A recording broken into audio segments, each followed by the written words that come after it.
أعوذ بالله من الشيطان الرجيم.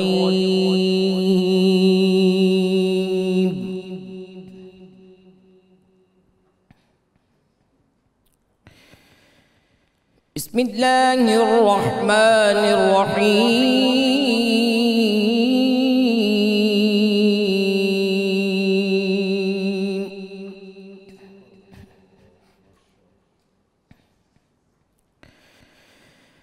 فمن حاجك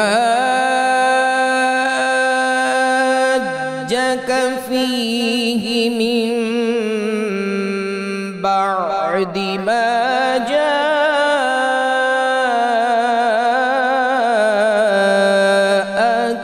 من العلم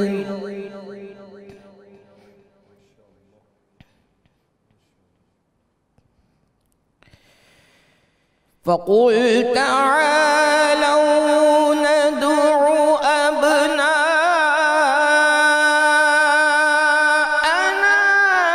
وأبناءكم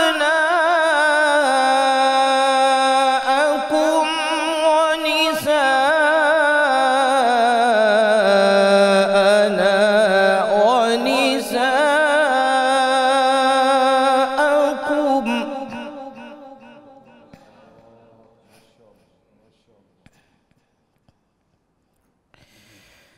ونساءنا ونساءكم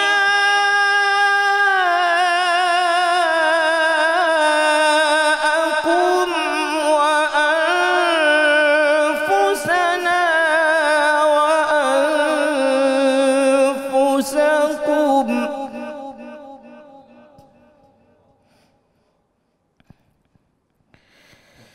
ثم نبتهل فنجعل لعنة الله على الكاذبين.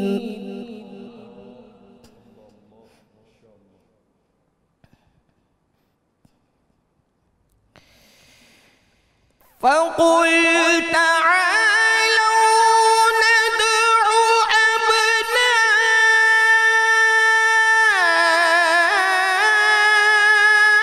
أبناءنا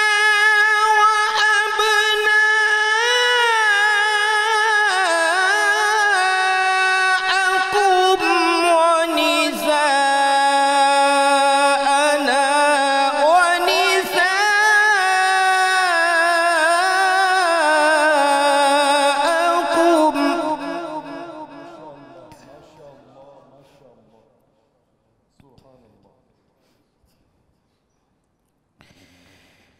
أبناءنا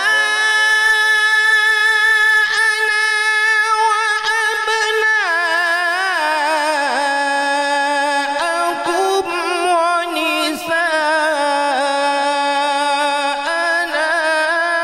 ونساءكم وأنفسنا وأنفسكم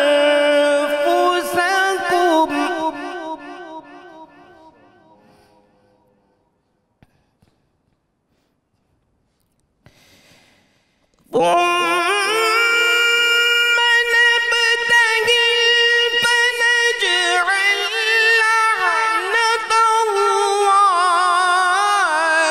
على الكاذبين.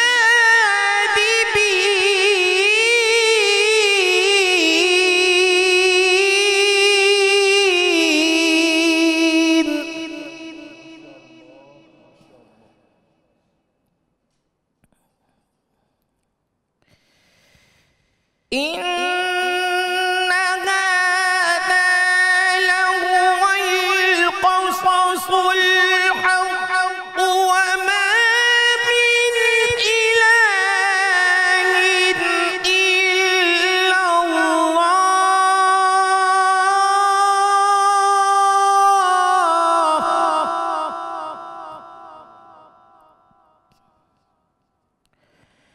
وإن الله لهو العزيز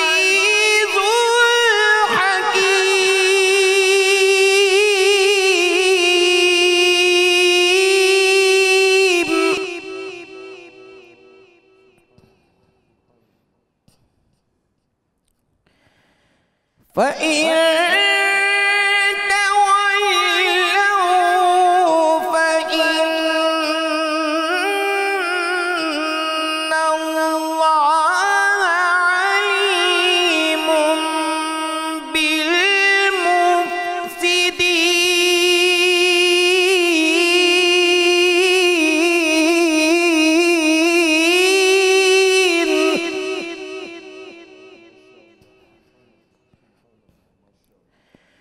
فإن تولوا فإن الله عليم بالمفسدين.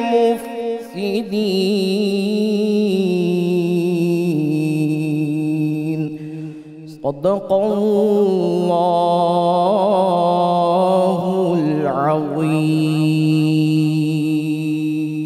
ماشاءاللہ سلامت رہیے. ملک معروف قاری جناب قاری محمد کامران قادری صاحب تلاوت کلام پاک سے ہمارے قلوب کو منور فرما رہے تھے. الحمدللہ رب العالمین والصلاة والسلام علی سید الانبیاء والمرسلین. اللہم صلی علی سیدنا و مولانا محمد وعلی آلہ واصحابہ وبارک وسلم وصلی علیہ. دنیا کے تمام دیکھنے والوں کو، تمام چاہنے والوں کو، تمام پیار کرنے والوں کو، اور جہاں جہاں تک اس وقت میری آواز کو سنا اور مجھے دیکھا جا رہا ہے، جنید اقبال کی جانب سے انتہائی محبت کے ساتھ السلام علیکم. ایک بار پھر ناظرین، آپ کو 1445 ہجری سن 2024 کی رحمت رمضان کی خصوصی براہ راست نشریات میں سحری کے اس حسین ترین موقع پہ میں دل کی عطا گہرائیوں سے خوش آمدید کہتا ہوں. اور آئیے ادب کو، احترام کو ملحوظ رکھتے ہوئے، بلکہ یوں کہیے کہ ادب و احترام کا چولا پہن کر، عقیدتوں کے دامن کو مکمل طور پہ تھام کر، مودتوں کی شاہراہ پر چل کر، اور غلامی اہل بیت کو اپنی منزل بنا کر، بلکہ یوں کہیے کہ غلامی اہل بیت کے پٹے کو اپنے گلے میں ڈال کر 1442 ہجری پہلے ذرا تصور میں چلتے ہیں. وہ حجرہ جو اس کائنات کا ناظرین سب سے عظیم ترین حجرہ ہے، وہ حجرہ جو اس کائنات کا روشن ترین حجرہ ہے، وہ حجرہ جس حجرے سے ساری فضیلتیں بڑھتی ہیں، وہ حجرہ جس حجرے سے سارے مراتب بڑھتے ہیں، وہ حجرہ کہ جس حجرے سے سارے مقام اور مراتب اس انداز سے تقسیم ہوتے ہیں کہ جو اس حجرے سے جڑ جایا کرتا ہے وہ دنیا میں بھی ممتاز ہو جایا کرتا ہے اور آخرت میں بھی کامیاب ہو جایا کرتا ہے. آئیے ذرا تصور میں اس حجرے کی جانب چلتے ہیں جو حجرہ کسی اور کا نہیں ہے بلکہ سیدۃ النساء العالمین کا حجرہ ہے، جو حجرہ سیدہ کائنات کا حجرہ ہے، جو حجرہ مولا کائنات کا حجرہ ہے، جو حجرہ رسول کریم صلی اللہ علیہ وآلہ وسلم کے جگر گوشے کا حجرہ ہے، وہ حجرہ کہ جس حجرے میں سلامی اور غلامی کا دھم بھرنے کے لیے صبح و شام فرشتے اپنی حاضریوں کو انتہائی ادب کے ساتھ پیش کیا کرتے ہیں، اور وہ حجرہ جس حجرے کے سامنے دنیا کا ہر غلام اپنے سر کو جھکا کر اس تیقن سے کھڑا ہوتا ہے کہ اس حجرے والوں نے اگر ایک نگاہ کر دی تو میری دنیا بھی بن جائے گی، میری آخرت بھی بن جائے گی. آئیے ذرا اس حجرے کی جانب چلتے ہیں کہ جس حجرے میں 1442 ہجری پہلے ایک جشن کا سماں ہے صاحب، ایک جشن کا سماں ہے کہ آج سورہ کوثر کی صداقت کی ابتدا ہونے والی ہے. آج سورہ کوثر کی صداقت کی ابتدا ہونے والی ہے. آج رسول کریم صلی اللہ علیہ وآلہ وسلم کے گھر میں ایک چاند چمکنے والا ہے. آج مولا کائنات مولا علی کرم اللہ وجہ الکریم اور سیدہ کائنات کے انگنا میں ایک مہتاب چمکنے والا ہے. آج سیدہ کائنات کے انگنا میں ایک ایسی ہستی کی تشریف آوری ہونے والی ہے کہ جس ہستی کو رہتی دنیا تک ہر مسلمان سر جھکا کر انتہائی ادب سے امام حسن علیہ السلام کے نام سے پکارتا رہے گا. کہ وہ ہستی ناظرین کہ جن کو اللہ تبارک و تعالیٰ نے وہ مقام اور مرتبہ عطا کیا جو جنتی نوجوانوں کے سردار بنائے گئے. بھئی ذرا غور کیجئے گا کہ کتنے مسلمان آئے، کتنے مسلمان آئیں گے، کتنے مسلمان داخل جنت کیے جائیں گے، کوئی نہیں جانتا. لیکن میں تو صرف ایک بات جانتا ہوں، اور وہ بات آپ بھی جان لیجئے، بلکہ ہم سب جانتے ہیں کہ جتنے بھی مسلمان داخل جنت کیے جائیں گے، جب جنت کا داخلہ بند کر دیا جائے گا، دروازے کو کلوز کر دیا جائے گا، تو جو جنتی ہوں گے ان جنتیوں کو دیکھنا ہوگا کہ آج سرداری اگر کسی کے پاس ہے تو دو ہی شخصیات کے پاس ہے، یا تو وہ حسن ہے یا حسین ہے علیہ السلام، کسی اور کے پاس نہیں ہے. آئیے ناظرین اس ہستی کی بارگاہ میں چلتے ہیں جو ہستی شبیہ مصطفیٰ صلی اللہ علیہ وآلہ وسلم ہے، جن کو دیکھ کر، جن کے رخ انور کو دیکھ کر، جن کے چہرہ انور کو دیکھ کر والضحیٰ کے چہرے والے کی یاد آیا کرتی تھی۔ آج ان کی بارگاہ میں چلتے ہیں جن کو دنیا امام المتقین کے نام سے پکارا کرتی ہے۔ آج ان کی بارگاہ میں چلتے ہیں کہ جن کے سر اقدس پر سبط رسول ہونے کا تاج سجا۔ آج ان کی بارگاہ میں چلتے ہیں کہ جن کے سر اقدس پر سبط اکبر ہونے کا تاج سجا۔ آج ان کی بارگاہ میں چلتے ہیں ناظرین کہ جن کو اللہ تبارک و تعالیٰ نے ریحانۃ الرسول صلی اللہ علیہ وآلہ وسلم کے اعزاز سے نوازا، کہ وہ ہستی کہ جن کو میرے آپ کے آقا و مولا صلی اللہ علیہ وآلہ وسلم، خوشبو والے آقا، کہ جو جہاں سے گزر جایا کرتے تھے لوگ ان کی خوشبو سے ان کو پہچانا کرتے تھے کہ یہ وہ جگہ ہے، یہ وہ گلی ہے، یہ وہ ذرات ہیں جنہوں نے سرکار علیہ السلام کے قدمین شریفین کو بوسے دیے ہیں، اور یہ وہ فضا ہے جس نے اپنے سینے میں سرکار علیہ السلام کی خوشبو کو محفوظ کر رکھا ہے۔ وہ خوشبو والے آقا اگر کسی کو سونگا کرتے تھے تو وہ امام حسن علیہ السلام تھے۔ وہ آقا ناظرین کہ جو کسی کو چوم لے تو کائنات اس کے قدموں کو چومے، جو کسی کو چوم لے تو کائنات ان کے قدموں کو چومے، جو کسی کو لمس عطا کر دیں تو کائنات اس لمس کی خیرات پانے والی بن جائے، کہ جو ستون حنانہ کو اپنا لمس ادا کر دیں تو عالم یہ ہو کہ ستون حنانہ کو اللہ تعالیٰ زندگی عطا کر دے، جو کنکریوں کو اپنے دستے مبارک میں لے لیں تو کنکریاں ان کا کلمہ پڑھنا شروع کر دیں، جو شجر و حجر کی طرف دیکھ لیں تو وہ اپنی جڑوں سے اکھڑ کر سرکار کی بارگاہ میں الصلاۃ والسلام علیکہ یا رسول اللہ کہتے ہوئے آ جائیں۔ وہ لمس جن کو عطا ہوا ناظرین وہ کوئی اور نہیں ہے، حسنین کریمین ہیں، اور آج امام حسن پاک علیہ السلام کا ذکر پاک ہے۔ ناظرین وہ لمس کہ جس لمس کو پانے کے لیے پوری کائنات ترستی ہے اور تڑپتی ہے، وہ لمس کسی کو عطا ہوا تو امام حسن پاک علیہ السلام کو عطا ہوا، کہ رسول کریم صلی اللہ علیہ وآلہ وسلم آپ کو چوما بھی کرتے تھے، آپ کو سونگھا بھی کرتے تھے۔ کہاں سے آغاز کروں شان اور رفت کا؟ خدا کی قسم علم بھی محدود ہے، عقل بھی محدود ہے، فہم بھی محدود ہے، ادراک بھی محدود ہے، شعور بھی محدود ہے، کہ جہاں جا کر علم اپنی انتہاؤں کو پہنچتا ہے، جہاں جا کر فہم اپنی انتہاؤں کو پہنچتا ہے، وہاں سے امام حسن پاک علیہ السلام کی شان کی ابتدا ہوا کرتی ہے۔ یہ کیسے بیان کیا جائے کہ جن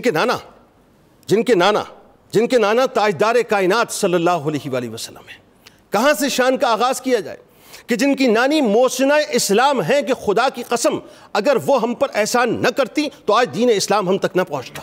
کہاں سے شان کا آغاز کروں کہ جن کے دادا جان وہ جو پہلے محافظ ختم نبوت ہے جناب ابو طالب علیہ السلام، کہاں سے آغاز کروں صاحب کہ جن کی دادی جان وہ ہیں کہ جن کو رسول کریم صلی اللہ علیہ وآلہ وسلم اپنی ماں کے بعد ماں فرمائے، کہاں سے آغاز کروں کہ جن کے بابا جان وہ ہیں کہ جن کو اللہ تبارک و تعالیٰ نے امام المتقین کا تاج عطا کیا، کہ ولایت کے در جتنے بھی کھلیں گے مولائے کائنات کے در سے کھلیں گے، جو مولائے کائنات کے در سے جڑ جائے گا وہ وقت کا ولی بن جائے گا۔ کہاں سے آغاز کروں صاحب کہ وہ اس گود سے تشریف لائے جس گود کو اللہ تبارک و تعالیٰ نے سیدہ کائنات ہونے کا شرف عطا کیا، کہ تمام اہل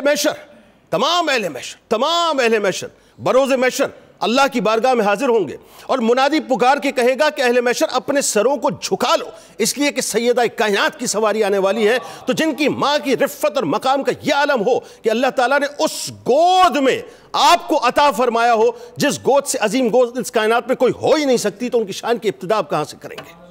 کہاں سے بات کا آغاز کروں کہ جن کے بھائی جان وہ کہ جو دین اسلام کو زندہ کرنے والے بنے، امام علی مقام امام حسین علیہ السلام سیدہ شباب اہل الجنہ، کہ جن کو اللہ تبارک و تعالیٰ نے ان رفتوں سے نوازا۔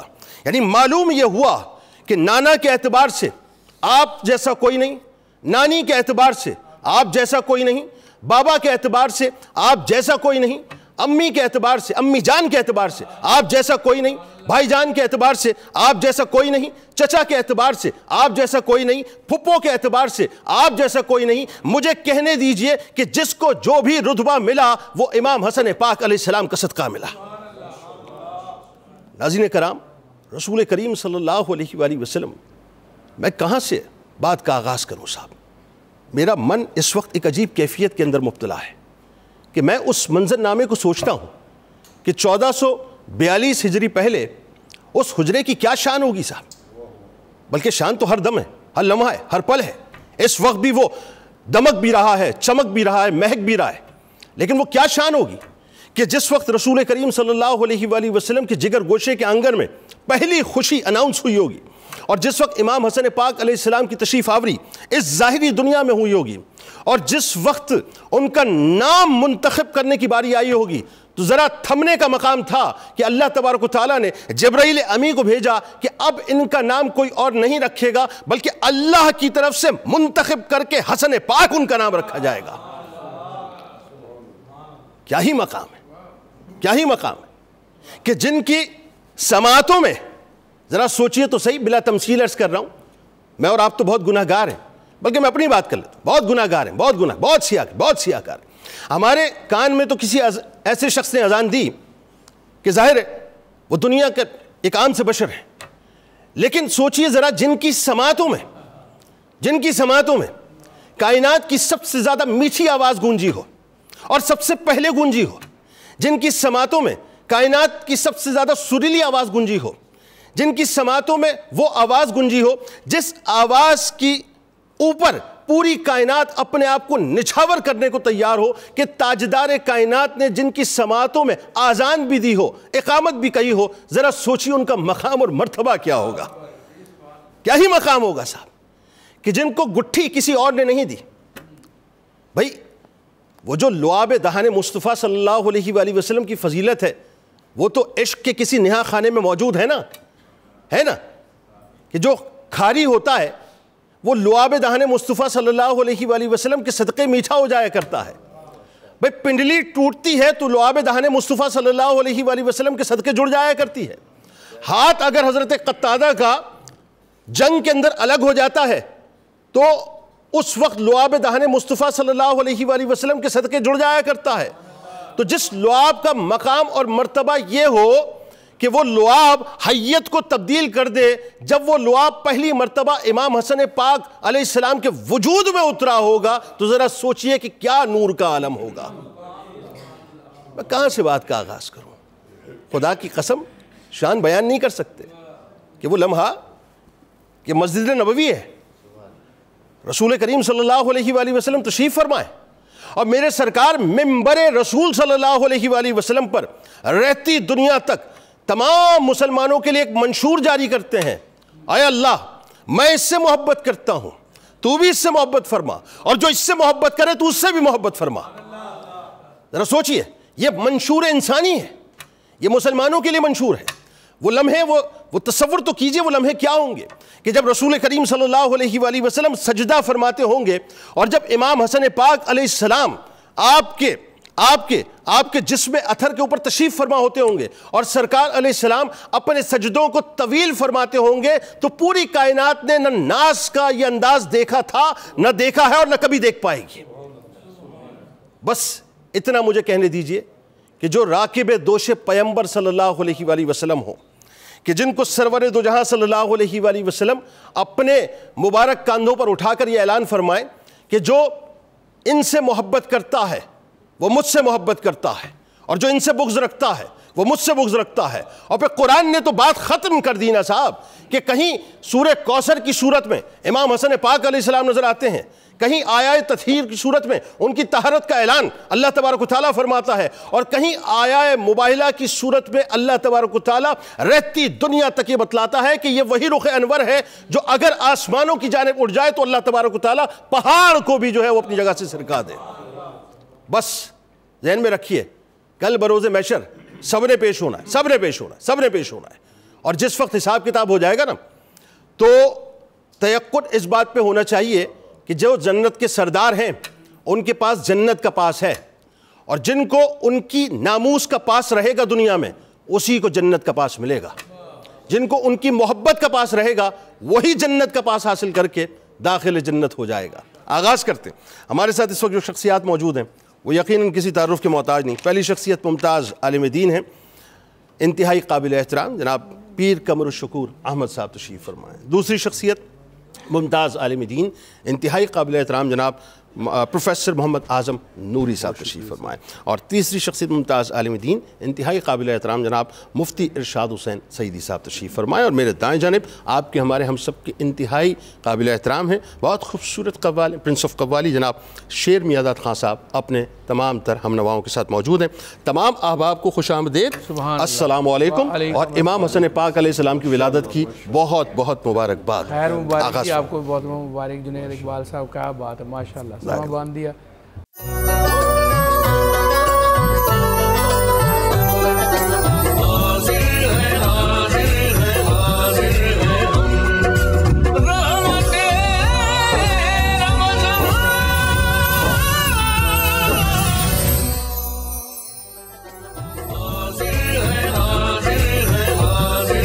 جناب ایک بار پھر آپ کو خوش آمدید. 1445 ہجری سن 2024 کی رحمت رمضان کی خصوصی براہ راست نشریات میں امام حسن پاک علیہ السلام کی ولادت پاک کا آج ناظرین انتہائی حسین سا موقع ہے.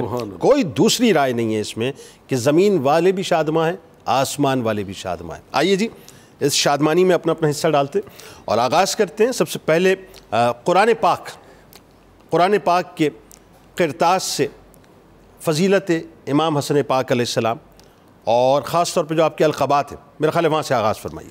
بسم اللہ الرحمن الرحیم. بہت ہی خوبصورت ابتدائیہ آپ نے مسحور کن ابتدائیہ جو ہے وہ پیش کیا. خان صاحب نے ماشاءاللہ بلبلہ انگیز انداز میں محفل سماع کا سلسلہ شروع کیا.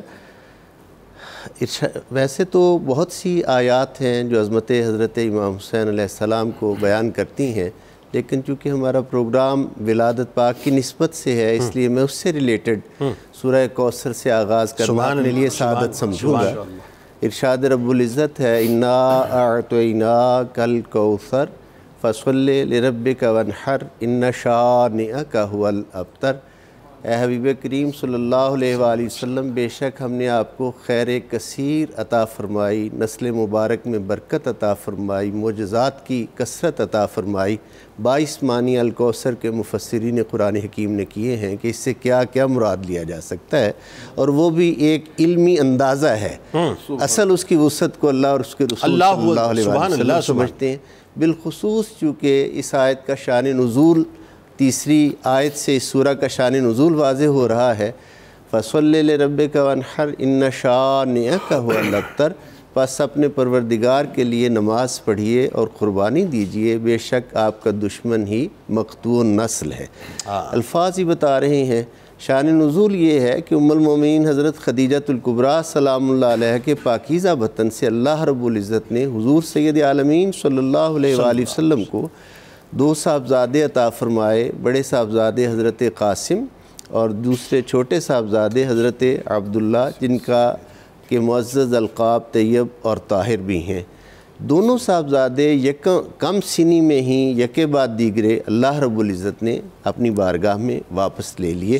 اب اس پہ مشرکین مکہ خوشی منا رہے تھے, اور معاذ اللہ وہ اپنی جو کم فہمی کہہ لیں, کم نصیبی کہہ لیں, جو بھی لفظ مناسب لگے انسان کہہ سکتا ہے, لیکن وہ حضور علیہ السلام کی طرف بہت کج نسبتی کر رہے تھے کہ محمد صلی اللہ علیہ وآلہ وسلم کی نسل ختم ہو گئی. یہ ہوا تب اللہ نے اپنی حبیب کریم صلی اللہ علیہ وآلہ وسلم کو تسکین اور تشفی بھی دی, اور اپنے ایک مشیت کے راز سے آگاہ کیا کہ اے حبیب یہ جو کہہ رہے ہیں ان کے کہنے کی کوئی حیثیت نہیں, اب تر یہ ہو جائیں گے. ہم نے آپ کی نسل مبارک میں برکت بھی عطا فرمائی, کثرت بھی عطا فرمائی. یہاں بہت ہی اہم بات یہ ہے کہ 2 یہ صاحبزادے مکہ مکرمہ میں اظہار اسلام کے ابتدائی ایام, اور ایک صاحبزادے مدینہ طیبہ میں حضرت ماریہ قبطیہ کے بطن سے جناب ابراہیم عطا ہوئے. تینوں صاحبزادے لے کر عطا کر کے واپس لے لیے. اس میں حکمت یہ تھی کہ انبیاء بنی اسرائیل جو ہیں ان کے بہت سے نبیوں کے بیٹے آگے نبی تھے. ٹھیک ہے. اگر یہ صاحبزادے زندہ رہتے اور نبی نہ ہوتے تو بنی اسرائیل اور یہود حضور کی کسر شان کرتے کہ ہمارے نبیوں کے بیٹے بھی نبی ہیں، حضرت اسحاق کے بیٹے حضرت یعقوب نبی ہیں، حضرت یعقوب کے بیٹے حضرت یوسف نبی ہیں، حضرت عیسیٰ علیہ السلام تک یہ سلسلہ اسی طرح آتا ہے۔ اس کسر شان کا اللہ رب العزت نے یہ تدبیر فرمائی کہ اگر یہ شہزادگان زندہ رہتے، حیات رہتے اور نبی ہوتے تو کیسے ہوتے کہ آقا تاجدار ختم نبوت ہیں، خاتم النبیین کی شان لے کر آئے ہیں۔ اس لیے اللہ رب العزت نے حکمت یہ اختیار کی کہ تینوں صاحبزادے واپس لیے، اور تینوں صاحبزادے واپس لے کر بالخصوص 2 صاحبزادگان، چونکہ یہ مکہ مکرمہ کا واقعہ ہے، ان حضور سے یہ وعدہ کیا گیا کہ آپ بے فکر ہو جائیں، آپ کا رب اپنے ذمہ لیتا ہے، سورہ کوثر کرم پہ سورہ کوثر دے کر حضور سے وعدہ کر لیا گیا۔ اب ذرا دیکھیے کہ اس کسر شان سے بھی حضور کو بچایا گیا اللہ نے اپنی حسن تدبیر سے، اور حضور کی ختم نبوت کو بھی قائم رکھا، جو آقا کی حقیقی شان تھی اس کو بھی قائم رکھا۔ اور یہ جو آج کی تاریخ ہے اور جس ہستی مبارک کا، ممدوح کائنات کا، ممدوح جو ہستی ہے اس کا ذکر کر رہے ہیں، ممدوح کائنات کی پیارے نواسے حضرت امام حسن مجتبیٰ علیہ السلام کا، یہ ہستی اس اعتبار سے کوئی معمولی ہستی نہیں ہے کہ اللہ نے آدم علیہ السلام سے لے کر جو ایک نظام قدرت چلا آ رہا تھا، اس نظام قدرت میں تغیر کر کے اس ہستی کو اس دنیا میں بھیجا۔ اللہ اکبر، اللہ اکبر۔ ایک اصول فطرت ہے، آقا نے خود وضاحت کی، ایک اصول فطرت ہے کہ ہر، حضور نے فرمایا اللہ نے فرزندان آدم کی ذریت کو ان کو بیٹوں میں رکھا، بالکل ٹھیک، لیکن میری ذریت کو میری بیٹی فاطمہ الزہرا میں رکھا۔ یہ جو حسن تدبیر اختیار کی وہ ختم نبوت کو بھی بچایا، حضور کی کسر شان کو بھی بچایا، اور یہ اس ہستی کی آمد یعنی عالم اسلام پر اتنا بڑا کرم ہے، عالم اسلام پر اتنا بڑا کرم ہے کہ اللہ نے یہ حسن تدبیر اختیار کر کے حضرت امام حسن مجتبیٰ علیہ السلام کو بھیجا، اور اللہ نے کہا یہ چونکہ سارے فیصلے میرے ہیں، آیا بھی میری مرضی سے ہے، نظام قدرت میں تبدیلی بھی میں نے کی ہے، اب حبیب نام بھی میں رکھوں گا۔ اور حضرت جبرائیل امین علیہ السلام جنتی حریر و ریشم کی تہوں میں لپٹے ہوئے، وہ نام جو فصحائے عرب کو کبھی سوجھے بھی نہ تھے، اللہ نے عرش کے پردوں میں چھپا کر رکھے تھے، ان ناموں میں سے ایک نام مبارک حضرت امام حسن مجتبیٰ علیہ السلام کا آیا۔ یعنی آپ سے سورہ کوثر کی صداقت کی ابتدا ہوتی ہے، سورہ کوثر کی تفسیر اول بن کر آپ تشریف لائے، سبحان اللہ، سبحان اللہ، یہ آپ کی شان ہے، سبحان اللہ۔ تو اس لیے اللہ رب العزت نے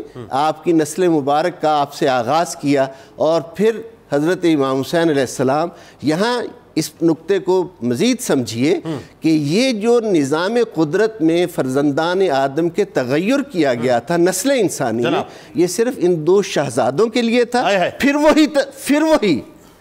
وہی سلسلہ کہ نسل جو ہے وہ بیٹوں سے چلے گی، اس سے آگے نسل بیٹوں سے چلے گی، یہ صرف ان 2 ہستیوں کا یہ اعزاز ہے، یہ خاص شان ہے ان کی۔ سبحان اللہ۔ اور حضرت امام حسن مجتبیٰ علیہ السلام کے معزز القابات میں جو حضور نے خود عطا فرمائے ہیں، سید یعنی سردار، سیدہ شباب اہل الجنہ، جوانان اہل الجنہ کے سردار، یہ حضور مجتبیٰ، برگزیدہ، چنا ہوا، حضرت امام حسن مجتبیٰ کا لقب نام کا بن گیا، حسن کا لقب بن گیا مجتبیٰ۔ اور اس کے علاوہ متعدد القابات، جواد ہے، تقی ہے، یہ آپ کے القابات ہیں، بہت زیادہ سخاوت کرنے والے، بہت زیادہ عبادت گزار، یہ متعدد القابات ہیں۔ گفتگو آگے بڑھتی ہے، بالکل کرتے ہیں اس پہ۔ کیا خوبصورت رچاؤ سے آپ نے ابتدا فرمائی ہے۔ اب آئیے ذرا، جس ہستی کا تعارف پوری کائنات پیش کرتے ہوئے فخر محسوس کر رہی ہو، الحمدللہ، اس حسین سے حسن کے تعارف کو جو ہے اس میں اپنا بھی حصہ ڈالیے، اور ولادت پاک کا جو منظر نامہ ہے بڑا ایک خوبصورت۔ سبحان اللہ، سبحان اللہ۔ ولادت کے منظر نامے سے پہلے جنید بھائی جو یہاں کا منظر نامہ ہے اس نے تو ایک سحر طاری کر دیا ہے، ایک سحر طاری کر دیا۔ اللہ اکبر۔ آپ کا انٹرو ماشاءاللہ، محفل میں 4 چاند لگانے کے باوجود، اللہ اکبر، محفل میں 4 چاند لگانے کے باوجود جب تک نہ آپ آئے اجالا نہ ہو سکا. آپ کے انٹرو نے تو ہر طرف اجالا ہی اجالا کر دیا ہے. اللہ آپ سلامت رہیں. اور میں ہوں عاشق یہ آپ علماء کا فیضان ہے. اور میں غلام مصطفیٰ. میں تو یقیناً اسی ایک جملے کے سحر میں پڑا ہوا ہوں. اللہ اکبر. اور میں شیر بھائی سے کہوں گا کہ تمہارے ساتھ ہی یہ موسم بہار جیسا ہے. تمہارے ساتھ ہی یہ موسم بہار جیسا ہے, تمہارے بعد یہ موسم بڑا ستائے گا. یہ ابھی ہمارے درمیان ہے انشاءاللہ. یہ جو ان لمحات میں نہیں, میں کہہ رہا ہوں کہ یہ جو ہماری محافل و مجالس کا سلسلہ 29 یا 30 رمضان کو ایک سال کے لیے منقطع ہوگا, تو سال بھر یہ یادیں بہت ستائیں گی. اچھا میں آپ کو بتاؤں علامہ صاحب, جو بات آپ فرما رہے ہیں نا, واللہ باللہ تاللہ میں آپ سے ایک بات عرض کروں اور آپ بہتر یہ بات بتا سکتے ہیں. الحمدللہ. کیا یہ ممکن ہے کہ ان کی نظر کرم نہ ہو اور ان کی بارگاہ میں حاضری ہو جائے اور پھر اس طرح سے ہو جائے؟ یہ تاریں جب تک ملتی نہیں ہیں تو کام بنتا نہیں ہے. ہم تو اس تیقن کے قائل ہیں کہ وہاں سے تار ملائی گئی ہے. میں عرض کرتا ہوں جی, میری طلب بھی انہی کے کرم کا صدقہ ہے. یہ قدم اٹھتے نہیں اٹھائے جاتے ہیں. اجازت جی جی جی بالکل بالکل بالکل. دیدار کے قابل تو کہاں میری نظر ہے, یہ تیری عنایت ہے کہ رخ تیرا سبحان اللہ سبحان اللہ سبحان اللہ. سر بسم اللہ فرمائیں. جی, آپ نے آج جس ہستی کو جس محبت سے, جس پیار سے, جس عقیدت سے خراج عقیدت پیش کیا ہے, میں ان کے لیے یہ عرض کروں گا, تشبیہ دوں کسی سے, تشبیہ دوں کسی سے میری کیا مجال ہے. بس اتنا کہہ رہا ہوں حسن بے مثال ہے. بے مثال ہے بھائی, کیا بات. بس اتنا کہہ رہا ہوں حسن بے مثال ہے. یہ جملہ ذرا فیل کیجئے نا کہ جب کاشانہ نور میں اس پیکر نور کی آمد ہوتی ہے. ہمارا تو ایمان ہے, اور میں آگے چل کے قرآن کے ریفرنس سے یہ بتاؤں گا, بلکہ میں یہی پہ عرض کیے دیتا ہوں. قرآن مجید آپ سورہ نور کو پڑھیں نا, تو اللہ نور السماوات والارض, اللہ اکبر, یہاں سے یہ کلام شروع ہوتا ہے اور چلتے چلتے اپنی معراج پہ جاتا ہے نور علی نور پہ. اور اسی لیے اعلیٰ حضرت پکار اٹھے تیری نسل پاک. میں وہ عرض کرتا ہوں نور علی نور پہ. اچھا, یہ سارا نور کا تعارف کروانے کے بعد رب ذوالجلال نے کہا فی بیوتن, یہ چند گھر ہیں جن سے یہ تمہیں نور ملے گا.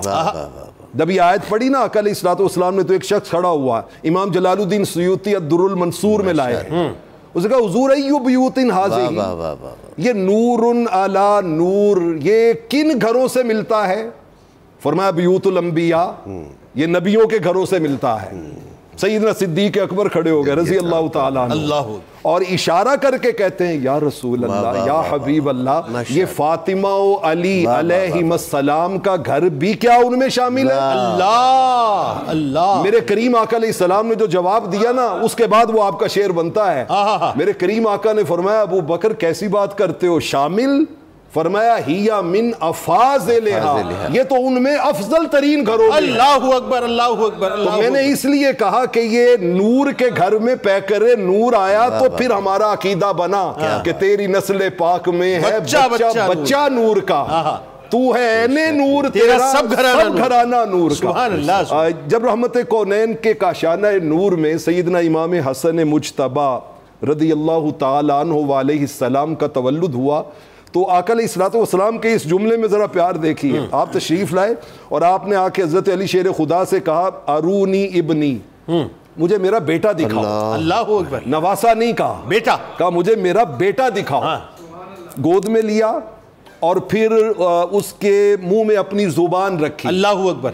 آپ نے وہ ساری مرحلے بیان تو کیے ہیں, لیکن میں سوچ رہا ہوں آپ کی چاشنی اور ہے. میں وہ عرض کرتا ہوں, اللہ تعالیٰ آپ کو سلامت رکھے. آپ کی چاشنی اور ہے. یہ آپ جس لیول پہ سٹارٹ کرتے ہیں نا اس محبت کی گاڑی کو, پھر اسی سپیڈ سے چلتی ہے الحمدللہ, اسی سپیڈ سے چلتی ہے. وہ لعاب دہن مصطفیٰ کہ جس نے ٹوٹی ہڈیوں کو جوڑ دیا, نکلی آنکھوں کو موڑ دیا, جن آنکھوں نے مولائے کائنات علی شیر خدا رضی اللہ تعالیٰ عنہ کی آنکھوں کو شفا عطا کر دی, وہ جو اس کا مرکز تھا زبان مصطفیٰ صلی اللہ علیہ وسلم, جب وہ حضرت امام حسن کے مبارک منہ میں رحمت کونین نے ڈالی تو میں سمجھتا ہوں کلزم نور بھی اندر گیا, کلزم کرم بھی اندر گیا, کلزم رحمت بھی اندر گیا, کلزم خیر بھی اندر گیا. اللہ اکبر, اللہ. رحمت کونین نے اپنی ساری عطائیں اس زبان کے ذریعے حضرت امام حسن میں منتقل فرما. اللہ اکبر. اچھا یہی وجہ ہے کہ حضرت امام حسن مجتبی رضی اللہ تعالیٰ عنہ آپ نے خود اپنا ایک تعارف کروایا. آپ نے دیکھو چونکہ وہ تعلق وہاں سے جڑا تھا نا, تو آپ کا تعارف سنیے. وہ کہتے ہیں کہ لوگو انا ابن البشیر, میں بشارتیں سنانے والے کا بیٹا ہوں.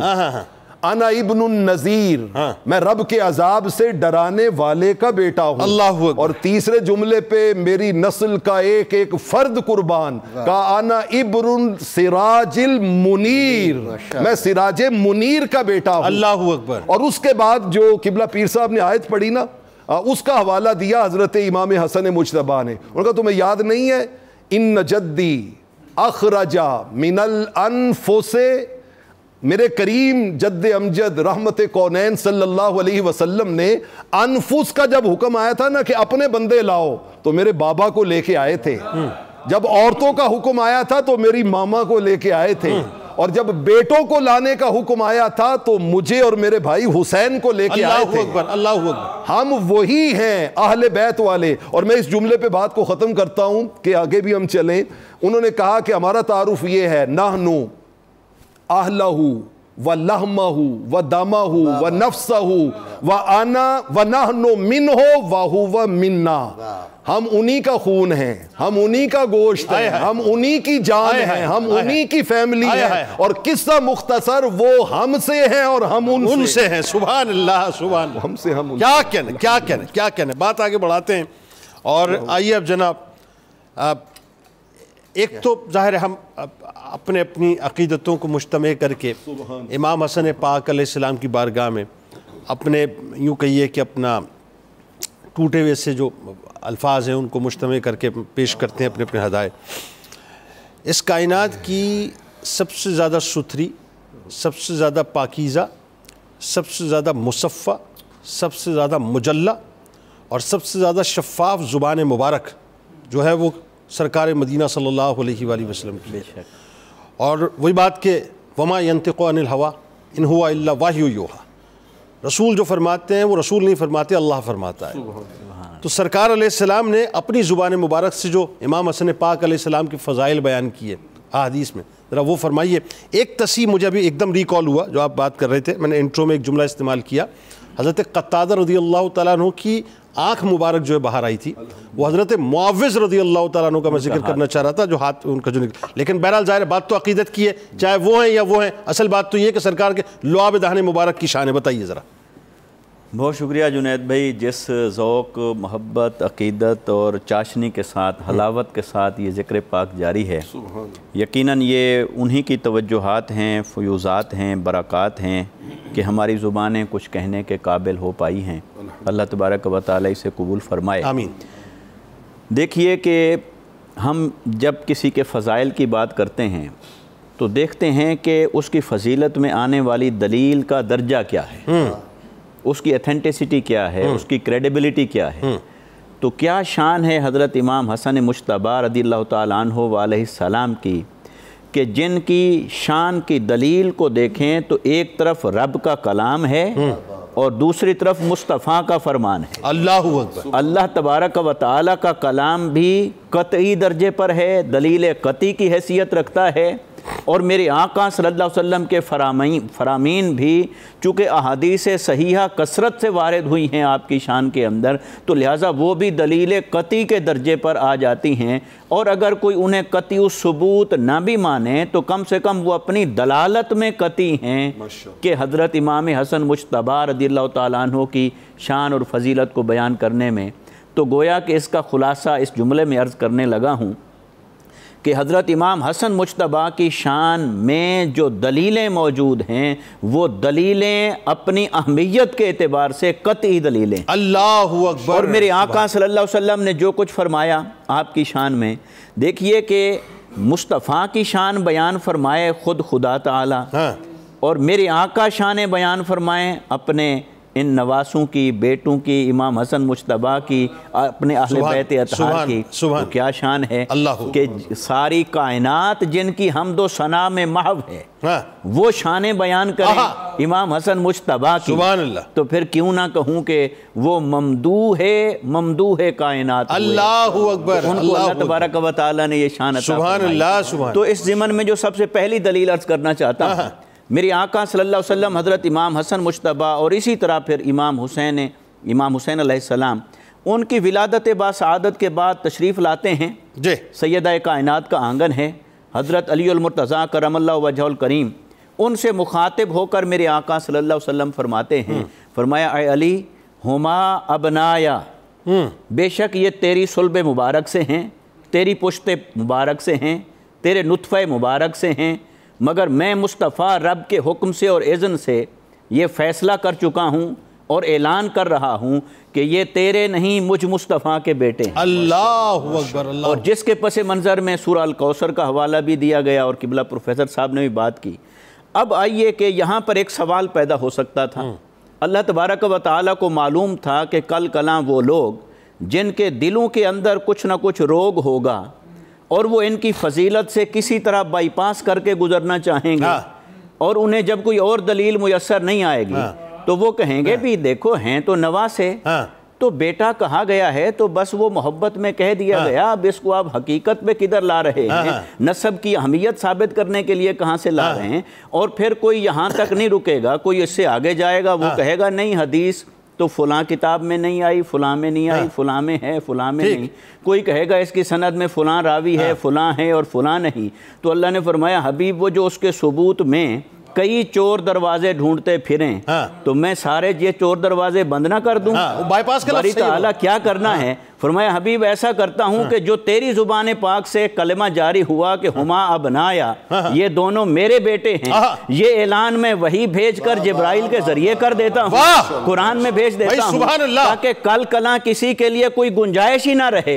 اگر حسن اور حسین کے ابنائے مصطفیٰ کا انکار کرے تو اسے پتہ ہونا چاہیے یہ انکار ان کا نہیں، انکار رب کے فرمان کا ہے۔ اور اس کا مطلب یہ ہوا کہ جو ان کو بائی پاس کرے گا اسے خیال رکھنا چاہیے پھر اسے جنت کا پاس نہیں ملے گا، جنت کا پاس نہیں ملے گا، اور بائی پاس ہے ہی نہیں۔ یعنی ان کے اگر انکار ابنیت کی طرف جائے گا تو وہ انکار قرآن کو مستلزم ہو جائے گا۔ اور دیکھیے کہ ایسا، اچھا کوئی کہے کہ یہ تو آپ نے مفروضہ گھڑ لیا، ایسے کوئی کیسے کہہ سکتا تھا؟ بھئی اٹھا کے پڑھیے کتابیں، کہنے والے تو کہتے رہے، کربلا میں بھی 2 شہزادوں کی جنگ تھی، کہنے والا تو کہہ سکتا ہے بھی وہ بھی صحابی کا بیٹا، وہ بھی صحابی کا بیٹا، تو اللہ نے فرمایا نہیں، ان کو یوں نہ تولو، بے شک علی کا بیٹا ہے، مگر دیکھو تو صحیح یہ کہ یہ ابن مصطفیٰ بھی ہے، کوئی اور کوئی کسی صحابی کا بیٹا ایسا ہے تو لاؤ جسے قرآن نے پھر ابن مصطفیٰ بھی کہا ہو۔ تو یہ جو ان کا اعلان ہوا ہے یہ نص قطعی کے ساتھ۔ اچھا پھر اسی طرح میرے آقا صلی اللہ علیہ وسلم صرف ان کی ابنیت پر نہیں رکے، بلکہ فرمایا انا ولیہما وانا عصبتہما، فرمایا اب میں ہی ان کا ولی ہوں، میں ہی ان کا عصبہ ہوں۔ پھر آقا علیہ السلام نے ان کی محبت کو اپنی محبت قرار دیا۔ پھر میرے آقا صلی اللہ علیہ وسلم نے صرف اپنی محبت کو یہاں تک نہیں روکا، بلکہ اللہ تعالیٰ کی بارگاہ میں عرض کی باری تعالیٰ تو اس سے محبت کر جو ان سے محبت کر، اللہ اکبر، اور اس سے پہلے یہ بھی عرض کر دیا باری تعالیٰ تو بھی ان سے محبت فرما۔ تو آقا علیہ السلام نے ان کی محبت کو عین ایمان کے درجے پر رکھا، اور آپ کے فضائل بے شمار ہیں جو احادیث مبارکہ کے اندر آئے۔ اللہ تبارک و تعالیٰ دل و جان سے سر تسلیم خم کرنے والا بنائے اور ان کی محبت کی خوشبو سے اپنے من کو آباد کرنے والا۔ سبحان اللہ۔ ہمارے ساتھ ناظرین جڑے رہیے، سرکار کی بارگاہ میں، ان کے آل کی بارگاہ میں درود پاک کا نذرانہ پیش کیجئے۔ امام حسن پاک علیہ السلام کی ولادت پاک کا موقع ہے، ان کا ذکر پاک ہے، یقیناً اس ذکر ہمارے لیے، ہم سب کے لیے، آپ کے لیے توشہ آخرت ہے۔ درود پاک پیش کیجئے۔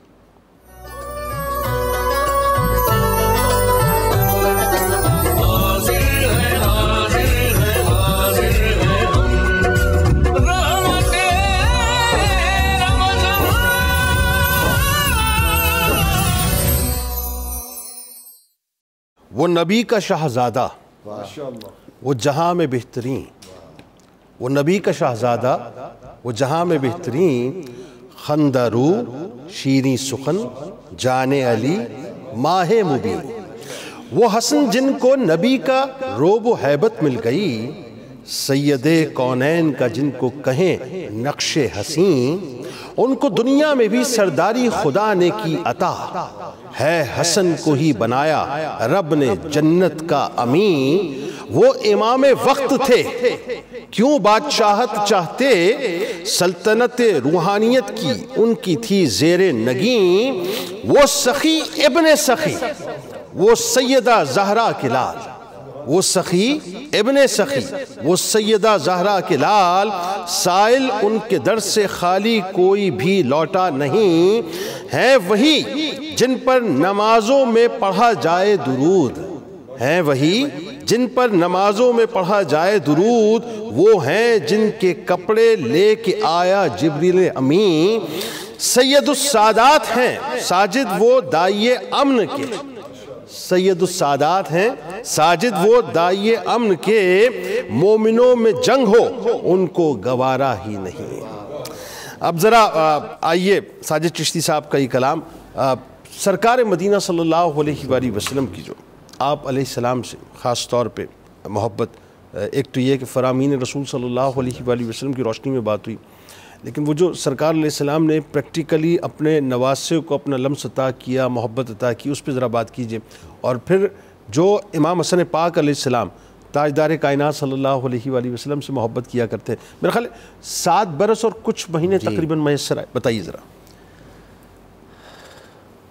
حضرت اسامہ بن زید رضی اللہ تعالیٰ عنہما، جامع ترمذی باب المناقب کی یہ روایت ہے، وہ حضور سید عالمین صلی اللہ علیہ وآلہ وسلم کی خدمت بابرکت میں شب کے وقت حاضر ہوئے تو حضور علیہ السلام نے اوپر ایک سرخ چادر لی ہوئی تھی اور اس کے اندر انہوں نے جو گزارش پیش کرنی تھی وہ کی، اور انہوں نے محسوس کیا کہ حضور نے کچھ اٹھایا ہوا ہے، تو انہوں نے عرض کیا آقا آپ نے کچھ اٹھایا ہوا ہے؟ تو سرکار نے چادر مبارک یوں ہٹائی تو دیکھا کہ دونوں طرف دونوں شہزادے ہیں، اور حضرت رسالت مآب صلی اللہ علیہ وآلہ وسلم نے دعا فرمائی، باری تعالیٰ میں ان سے محبت کرتا ہوں تو بھی ان سے محبت کر۔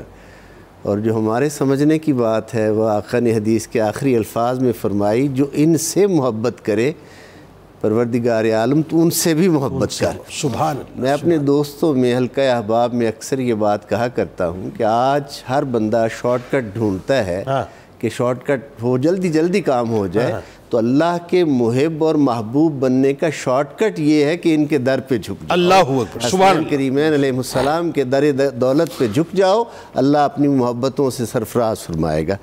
بہت ہی کم بیان ہونے والی ایک حدیث مبارک ہمارے موضوعات میں حضرت سلمان فارسی رضی اللہ تعالیٰ عنہ کی ایک روایت ہے۔ حضرت آپ نے حضور رسالت مآب صلی اللہ علیہ وآلہ وسلم کا ایک فرمان بیان کرتے ہیں کہ میں نے آقا سے سنا، حسن اور حسین میرے بیٹے ہیں، جنہوں نے ان سے پیار کیا اس نے مجھ سے پیار کیا، اور جس نے مجھ سے پیار کیا اس نے اللہ تعالیٰ سے پیار کیا، اور جس نے اللہ تعالیٰ سے پیار کیا اس نے اپنے لیے جنت واجب کر لی۔ اللہ اکبر۔ جس نے حسن اور حسین سے بغض رکھا اس نے مجھ سے بغض رکھا، اور جس نے مجھ سے بغض رکھا اس نے اللہ رب العزت سے بغض رکھا اور اپنا ٹھکانہ جہنم میں بنا دیا۔ یہ حقیقت ہمیں سمجھنے کی اشد ضرورت ہے کہ حسن مجتبیٰ وہ ہیں جن کے لب و رخسار و گیسو بوسہ گاہ رسالت مآب صلی اللہ علیہ وسلم ہے، اور وہ جو آیت پاک ہم اکثر اپنے سیرت کانفرنسز میں سیمینارز میں پڑھتے ہیں، لَقَدْ كَانَ لَكُمْ فِي رَسُولِ اللَّهِ أُسْوَةٌ حَسَنَةٌ، تمہارے لیے بہترین طرز عمل میرے پیارے نبی صلی اللہ علیہ وآلہ وسلم کے اسوہ حسنہ میں ہے، ان کی مبارک زندگی میں ہے۔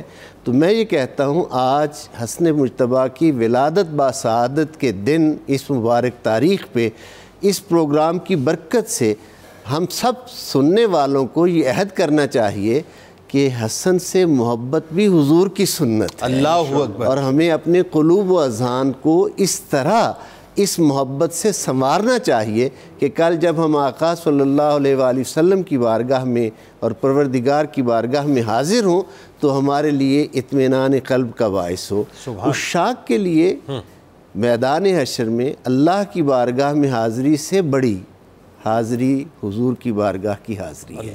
وہ آپ مشہور ربائی علامہ اقبال رحمۃ اللہ علیہ کی ہم پڑھتے ہیں، تو غنی از ہر دو عالم من فقیر، گر حساب تو غنی از ہر دو عالم من فقیر، روز محشر عذر ہائے من پذیر، گر حسابم رات و بینی ناگزیر، از نگاہ مصطفیٰ پنہاں بگیر۔ اللہ اکبر۔ باری تعالیٰ یعنی وہ حضور کی بارگاہ سے جو شرمندگی ہے اس سے مجھے بچا لینا باری تعالیٰ، تو میرا پروردگار ہے، جانتا ہے۔ تو حضرت بیدم وارسی نے بڑی خوبصورت بات کی، وہ کہتے ہیں کہ بیدم عجب تماشا ہو میدان حشر میں بیدم، کہ سب ہوں پیش خدا اور میں روبرو رسول صلی اللہ علیہ وآلہ وسلم۔ یہ بہت بڑی حاضری ہے، اور ہمیں اس حوالہ سے ان محبتوں کو اپنے من میں بسا کر سرخرو ہو کر حاضر ہونا چاہیے، تاکہ ہم کل قیامت کے دن اپنی اپنی استعداد کے مطابق اپنے آقا کی بارگاہ میں سرخرو ہوں کہ یا رسول اللہ صلی اللہ علیہ وسلم، جن رشتوں کی محبت کی آپ نے تعلیم دی تھی، ہم آپ کے ان تمام پیاروں سے دنیا میں محبت کر کے اپنے رب کے حضور آج حاضر ہوئے ہیں۔ یہ عظیم نعمت ہے اگر ہمیں حضور کے پیاروں کی محبت جو ہے وہ نصیب ہو جائے۔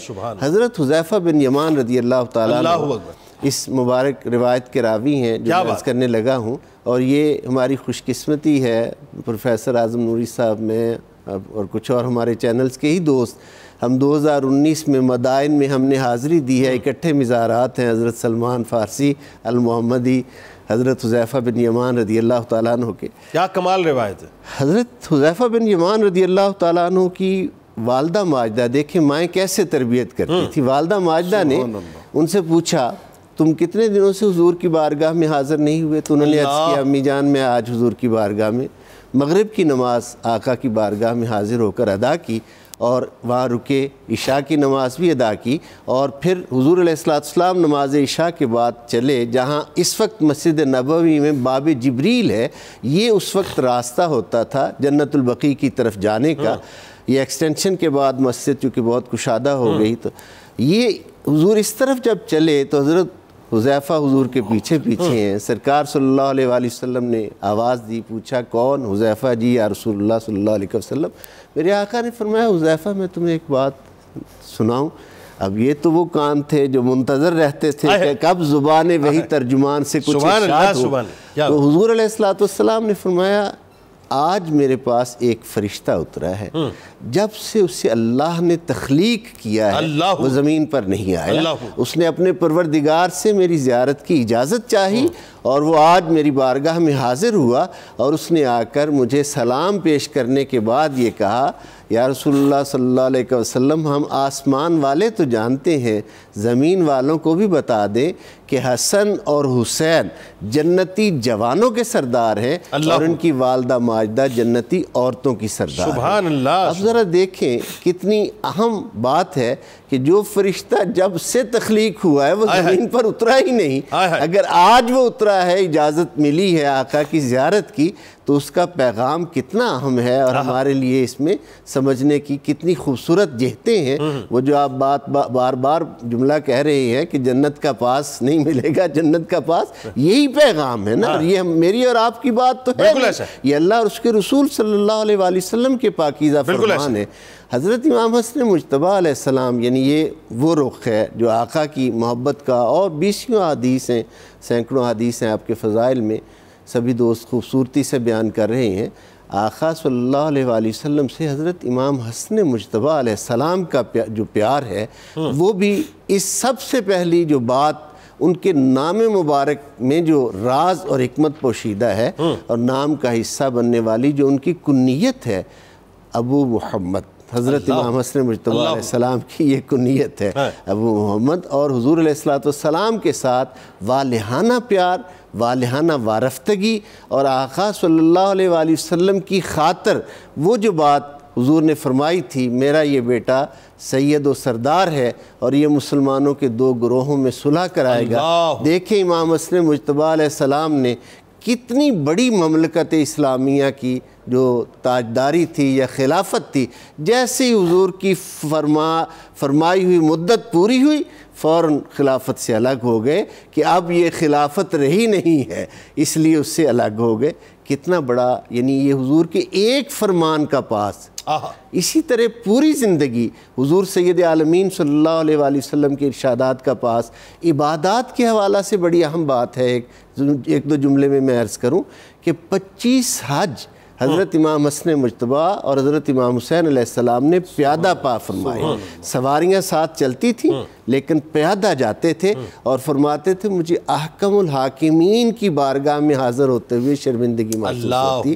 ذرا یہ ادائیں تو دیکھیں اللہ سے، اللہ کے رسول صلی اللہ علیہ وآلہ وسلم سے. اور جہاں کہیں کسی نے قرآن حکیم کا کوئی نکتہ پوچھا، کوئی ارشاد پوچھا، تو مسجد نبوی میں باقاعدہ درس قرآن، درس حدیث دے کر مشکل سے مشکل مسائل جو تھے ان پر امت مسلمہ کی رہنمائی فرماتے. سبحان اللہ. اور دیکھیے آپ کے اس میں ایک بڑی خاص بات جو علامہ صاحب ظاہر اس موقع پہ اور اس وقت تمام جو دنیا میں دیکھنے والے ہیں ان کو یہ پیغام ضرور جانا چاہیے. مجھے نہیں معلوم کہ یہ کیا وجہ ہوئی کہ اتنی کجی جو ہے وہ آج پیدا کر دی گئی، ورنہ صحابہ کرام رضوان اللہ تعالیٰ علیہ مجمعین نے تو جتنا پیار کیا الحمدللہ حسنین کریمین علیہ السلام سے، اور جتنی عقیدت کے نذرانے پیش کیے بے شک حسنین کریمین علیہ السلام کی بارگاہ میں، وہ اپنی مثال آپ ہے. بلکہ اس کے بعد بھی آپ تسلسل دیکھیے کہ اکابرین امت کی آج تک آپ بات دیکھ لیں.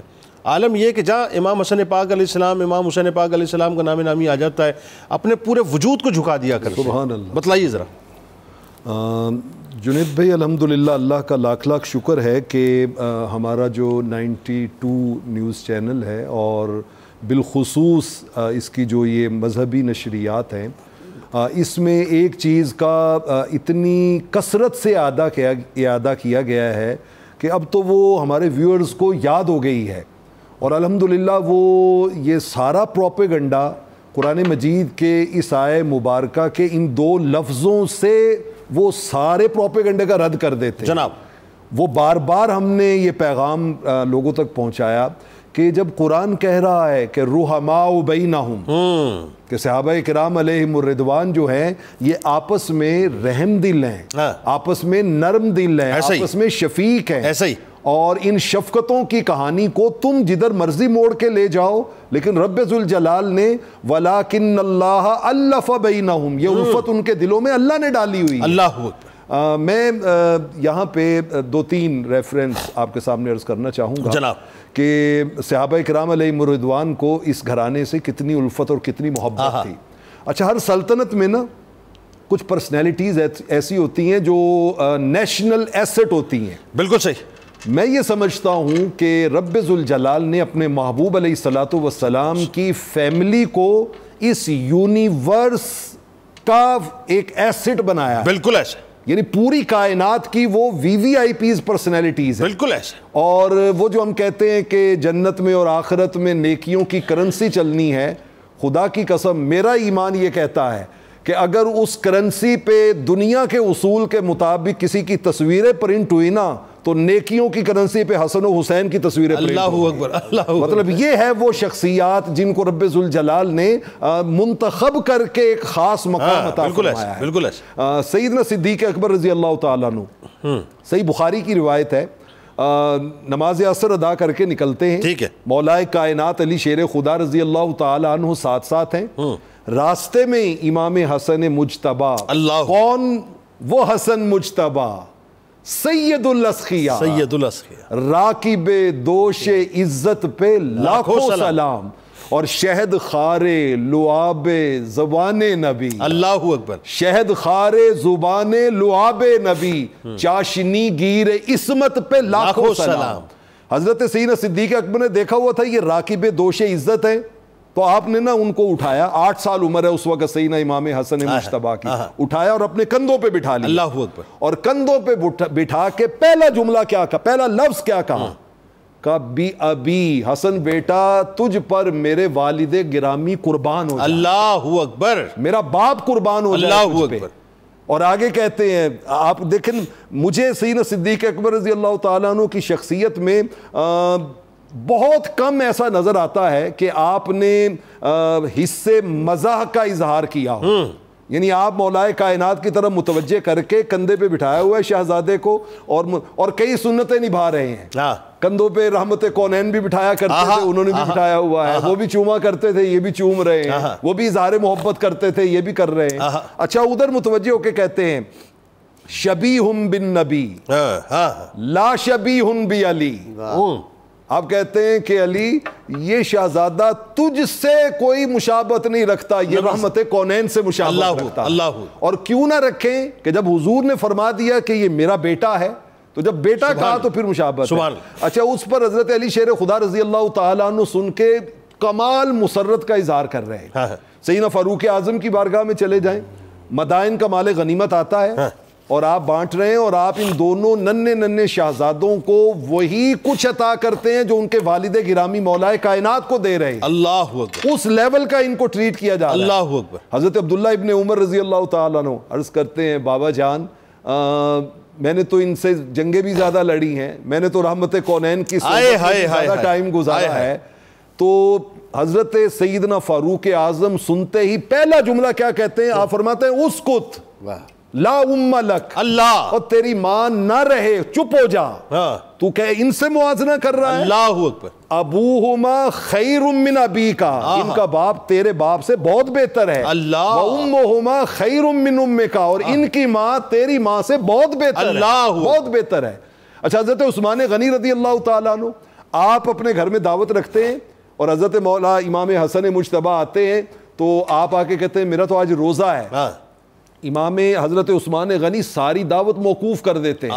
وہ کہتے ہیں دعوت بعد میں ہوتی رہے گی, آج ہم روزہ دار کی تعظیم و تکریم کا جو حضور نے طریقہ بتایا نا اس کے مطابق آپ کو ڈیل کریں گے. اللہ. انہوں نے کہا جی وہ کیا بتایا کہ کوئی روزہ دار مہمان آ جائے تو کہتے ہیں آقا علیہ الصلوۃ والسلام نے فرمایا اسے خوشبو لگائی جائے اور اس کی آنکھوں میں سرما ڈالا جائے. اللہ. ہم آپ کو اب سرما لگائیں گے اور آپ کو خوشبو لگائیں گے. اس طرح یہ خلفائے راشدین حضرت امام حسن سے محبتوں کا اظہار کرتے ہیں. سبحان اللہ. حضرت ابو ہریرہ رضی اللہ تعالیٰ عنہ کی بات میں بات سمیٹتا ہوں. انہوں نے ایک دن کہا شہزادے اگر کرم فرمائیں تو اپنے شکم اطہر سے آپ اپنی قمیض اوپر نہیں اٹھاتے. انہوں نے کہا چچا جان کیا کرنا چاہتے ہیں؟ انہوں نے کہا میں اسی جگہ پہ بوسہ دینا چاہتا ہوں جس جگہ سے تمہیں کریم آقا علیہ الصلوۃ والسلام چوما کرتے تھے. اللہ. اس طرح صحابہ کرام اپنی محبتوں کے اظہار کیا بات. اور حقیقت یہی ہے کہ یہ تعلق اور یہ محبتیں جو ہیں اللہ کرے کہ لوگوں کو سمجھ آ جائے صحابہ کس طرح سے پیار کرتے تھے. امام حسن پاک علیہ السلام جہاں ظاہر ہے نسبی فضیلتوں میں اس کائنات کے تاج کی حیثیت رکھتے ہیں, اس میں کوئی دوسری رائے نہیں, وہاں آپ یہ دیکھیے کہ جس انداز سے آپ نے اپنے کردار سے, اپنے زہد و تقوی سے اور اپنی عبادات کے ذریعے سے ہم جیسے گناہ گاروں کو پیغام دیا ہے کہ ساری فضیلتیں اپنی جگہ, لیکن یہ جو زہد و تقوی ہے, یہ جو عبادات ہیں, یہ بنیاد ہیں. ذرا اس کے بارے میں بتلائیے کہ کیا تعلق تھا آپ کا اللہ سے. جنید بھائی یہ بہت اہم پہلو ہے اور اسے ہماری عملی زندگی کے ساتھ بڑا گہرا ربط ہے. اگر ہم ان پاکیزہ ہستیوں کی زندگیوں کو دیکھیں, ان کی سیرت کو دیکھیں, ان کے شب و روز کو دیکھیں تو یہ پتہ چلتا ہے کہ وہ جتنی بھی فضیلتوں کے حامل تھے اس کے باوجود کبھی بھی ایک لمحہ کے لیے بھی وہ اللہ تعالیٰ کی عبادت اور بندگی سے بے نیاز نہیں ہوئے. ایسا ہی کبھی کوئی ایک لمحہ نہیں آیا کہ انہوں نے یہ ظاہر کیا ہو کہ اب ہم اتنے مقام اور مرتبے پہ پہنچ گئے ہیں تو ہمیں ریاضت اور مجاہدہ کی کیا ضرورت ہے, بلکہ جیسے ہی ان کے مقامات بڑھتے چلے جاتے ہیں ایسے ہی ان کی ریاضت میں اضافہ ہوتا چلا جاتا ہے, ان کی عبادت اور بندگی بڑھتی چلی جاتی ہے, ان کا زہد ورع اور تقوی بڑھتا چلا جاتا ہے. آپ اندازہ کیجئے کہ جیسا کہ حضرت نے بیان بھی فرمایا کہ جب 25 حج انہوں نے پیدل فرمائے, سوال یہ ہے کہ پیدل کیوں؟ کیا یہ غربتوں کا زمانہ تھا, فقر اور فاقے کا زمانہ تھا؟ یہ تو وہ زمانہ تھا جو اسلام میں بہار آ چکی تھی. تو اس کا مطلب یہ ہے کہ انہوں نے وہ جو زہد انی دنیا ہے، دنیا سے بے رغبت ہونا، اس کا انہوں نے عملی طور پر اظہار فرمایا کہ ہمارے لیے یہ سواریاں کوئی معنی نہیں رکھتی، کہ ہمارے لیے وہی اللہ کے کرم کی سواری ہی کافی ہے، اپنی محنت کو، مشقت کو، زہد اور ورع کو ایک لمحے کے لیے ترک نہیں فرمایا۔ پھر آقا علیہ السلام کی وہ جو آپ کا معمول مبارک تھا کہ آپ رات کو جب قیام فرماتے تو اللہ تعالیٰ کی بارگاہ میں کھڑے کھڑے آپ کے پاؤں مبارک متورم ہو جاتے جی۔ وہی نقشہ ہمیں جیسے سیدہ کائنات سلام اللہ علیہا کی سیرت میں اور آپ کی زندگی میں نظر آتا ہے، ایسے ہی آپ کے شہزادوں امام حسن مجتبیٰ اور امام حسین رضی اللہ تعالیٰ عنہما ان کی زندگی میں نظر آتا ہے۔ اور امام حسن مجتبیٰ چونکہ جب انہوں نے خلافت سے دستبرداری کا اعلان کیا تھا، تب سے انہوں نے اپنے آپ کو اللہ کی عبادت اور بندگی کے لیے یوں وقف کیا تھا کہ آپ کے دن اکثر روزے کے ساتھ گزرتے تھے، راتیں آپ کی قیام کے اندر گزرتی تھیں، اور آپ کو اللہ تبارک و تعالیٰ نے اخلاق کا، سخا کا وہ پیکر بنایا تھا کہ آپ دن ہو یا رات ہو آقا علیہ السلام کی سیرت کی عملی تصویر نظر آتی ہے۔ اللہ اکبر۔ اور پھر آپ کی زندگی کے اندر جو اللہ تعالیٰ کی تسبیح اور حمد کے ساتھ ایک تعلق ملتا ہے ہمیں، دیکھیے ہم ان سے جڑیں، یہ کیسے حکم ہو سکتا ہے اللہ اور اس کے رسول کا کہ لوگوں کو کہ تم جڑو ان سے، اور اگر وہ نہ جڑے ہوئے ہوں اللہ اور اس کے حبیب صلی اللہ علیہ وسلم کے ساتھ تو وہ ہر لمحہ اپنی عبادت اور بندگی کے ذریعے سے اللہ سے جڑے رہتے تھے، خشوع اور خضوع کے ساتھ۔ اور پھر آپ کی جو گریہ وزاری ہمیں ملتی ہے کہ خوف الہی کے اندر، خشیت الہی کے اندر کس طرح آپ کی آنکھیں اشکبار ہو جاتی تھی، اور وضو کرتے وقت، اور وضو کرتے وقت بھی، اور یعنی کلمات تسبیح پڑھتے، تو اس سے یہ اندازہ ہوتا ہے کہ آج ہم دیکھتے ہیں کہ اگر تھوڑا سا علم پڑھ لیں تو عبادت سے بے نیاز ہو جاتے ہیں، یا ریاضت، زہد اور ورع اور مجاہدہ اور محنت سے بے نیاز ہو جاتے ہیں۔ تو یہ ہمیں ان کی سیرت نے بتایا ہے کہ نہیں، زندگی کی پہلی سانس سے لے کر آخری سانس تک اللہ کی حمد و ثنا سے جڑے رہنا، عبادت اور بندگی سے جڑے رہنا، زہد اور ورع سے جڑے رہنا، سجدے، رکوع اور قیام سے جڑے رہنا، سخا سے جڑے رہنا، یہ اہل ایمان کا شیوا ہے۔ اور یہ انہوں نے یہ نقوش پا ہمیں عطا فرمائے کہ آؤ انہی رستوں پہ چل کے آ سکتے ہو تو آؤ، تو ہمارا قرب جسے چاہیے وہ بھی انہی راستوں پر آئے، عبادت اور بندگی کے راستے ہیں۔ آخری بات اس ضمن میں یہ عرض کرنا چاہتا ہوں کہ آپ کا نام مبارک حسن، حسن لفظ ہے حسن سے، اور حسن کا معنی ہے خوبی، اور یہ جو خوبی ہے، حسن جو ہے یہ حمد کے ساتھ جڑا ہوا ہوتا ہے، یعنی جس ذات میں کوئی خوبی پائی جائے گی یہ نہیں ہو سکتا کہ اس کی پھر حمد نہ کی جائے، اگر کوئی نہیں کرے گا تو وہ بخیل ہوگا، لہٰذا حسن تقاضا کرتا ہے حمد کی جائے، جہاں خوبی ہے تقاضا ہوا کہ حمد کی جائے۔ تو اسی طرح جو خود سراپا حسن ہیں، پیکر حسن ہیں، وہ کیسے حمد الہی سے بے نیاز ہو جائیں، کیسے حمد الہی سے خالی ہو جائیں، اور اللہ تعالیٰ کی یہ شان عجب شان ہے، کیا کنیکٹیوٹی ہے اسرار اور معارف کے اندر۔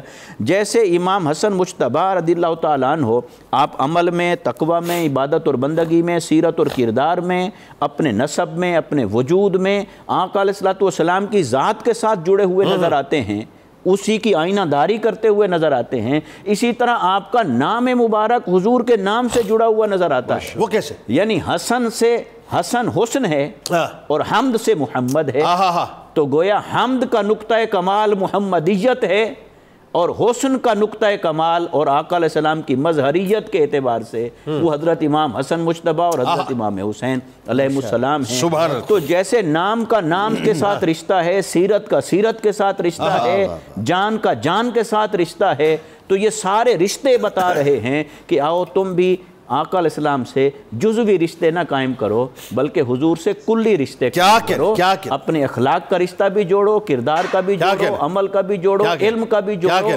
ظاہر کا بھی جوڑو، اور باطن کا رشتہ بھی جوڑو۔ اسی کے اندر کمال ہے۔ ظاہر ہے امام حسن پاک علیہ السلام کو سجدوں سے پیار کیوں کرنا ہوگا، کیوں کرنا ہوگا، یہ مجھے بتائیے کیوں کرنا ہوگا؟ جنہوں نے اپنی امی جان کا وہ سجدہ دیکھا جو ایک سجدہ پوری رات کو اپنے اندر سمولیا کرتا تھا، اس سجدے کو دیکھنے کے بعد مجھے بتائیے امام حسن پاک علیہ السلام کے سجدے کا کیا عالم ہوگا؟ کیوں کرنا ہوگا صاحب؟ کہ جنہوں نے اپنے نانا جان کا سجدہ دیکھا، وہ سجدہ دیکھا کہ جس سجدے میں وہ دیکھتے تھے کہ وہ جب ان کے جسم اتھر پہ سوار ہو جایا کرتے تھے تو نانا جان اپنے سجدوں کو طویل فرما دیا کرتے تھے. تو جنہوں نے اپنے نانا جان کے عظمتوں بھرے سجدے دیکھے اور جنہوں نے اپنی امی جان کے عظمتوں بھرے سجدے دیکھے ہوں, ان کے سجدوں کا, ان کی عبادات کا کیا عالم ہوگا. درود پاک پیش کیجئے. لوٹ کے آپ کو بتلائیں گے اس گھرانے کا جو ویسے تو ظاہر ہے کئی ایک مطلب سارے ہی ریفرنسز, جتنے بھی ریفرنسز ہیں, اصل میں ریفرنس کو بھی جو ہے وہ یوں کہیے کہ ان کے کردار کے ریفرنس کی ضرورت ہے بنیادی طور پہ. تو ایک ریفرنس اور ہے جو بہت کمال ہے, وہ سخاوت کا, وہ فیاضی کا ہے. سب کچھ بٹتا اس در سے ناظرین, سب کچھ بٹتا اس در سے. امام حسن پاک علیہ السلام کس طرح بانٹا کرتے تھے اس پہ گفتگو کریں گے. درود پاک پیش کیجئے.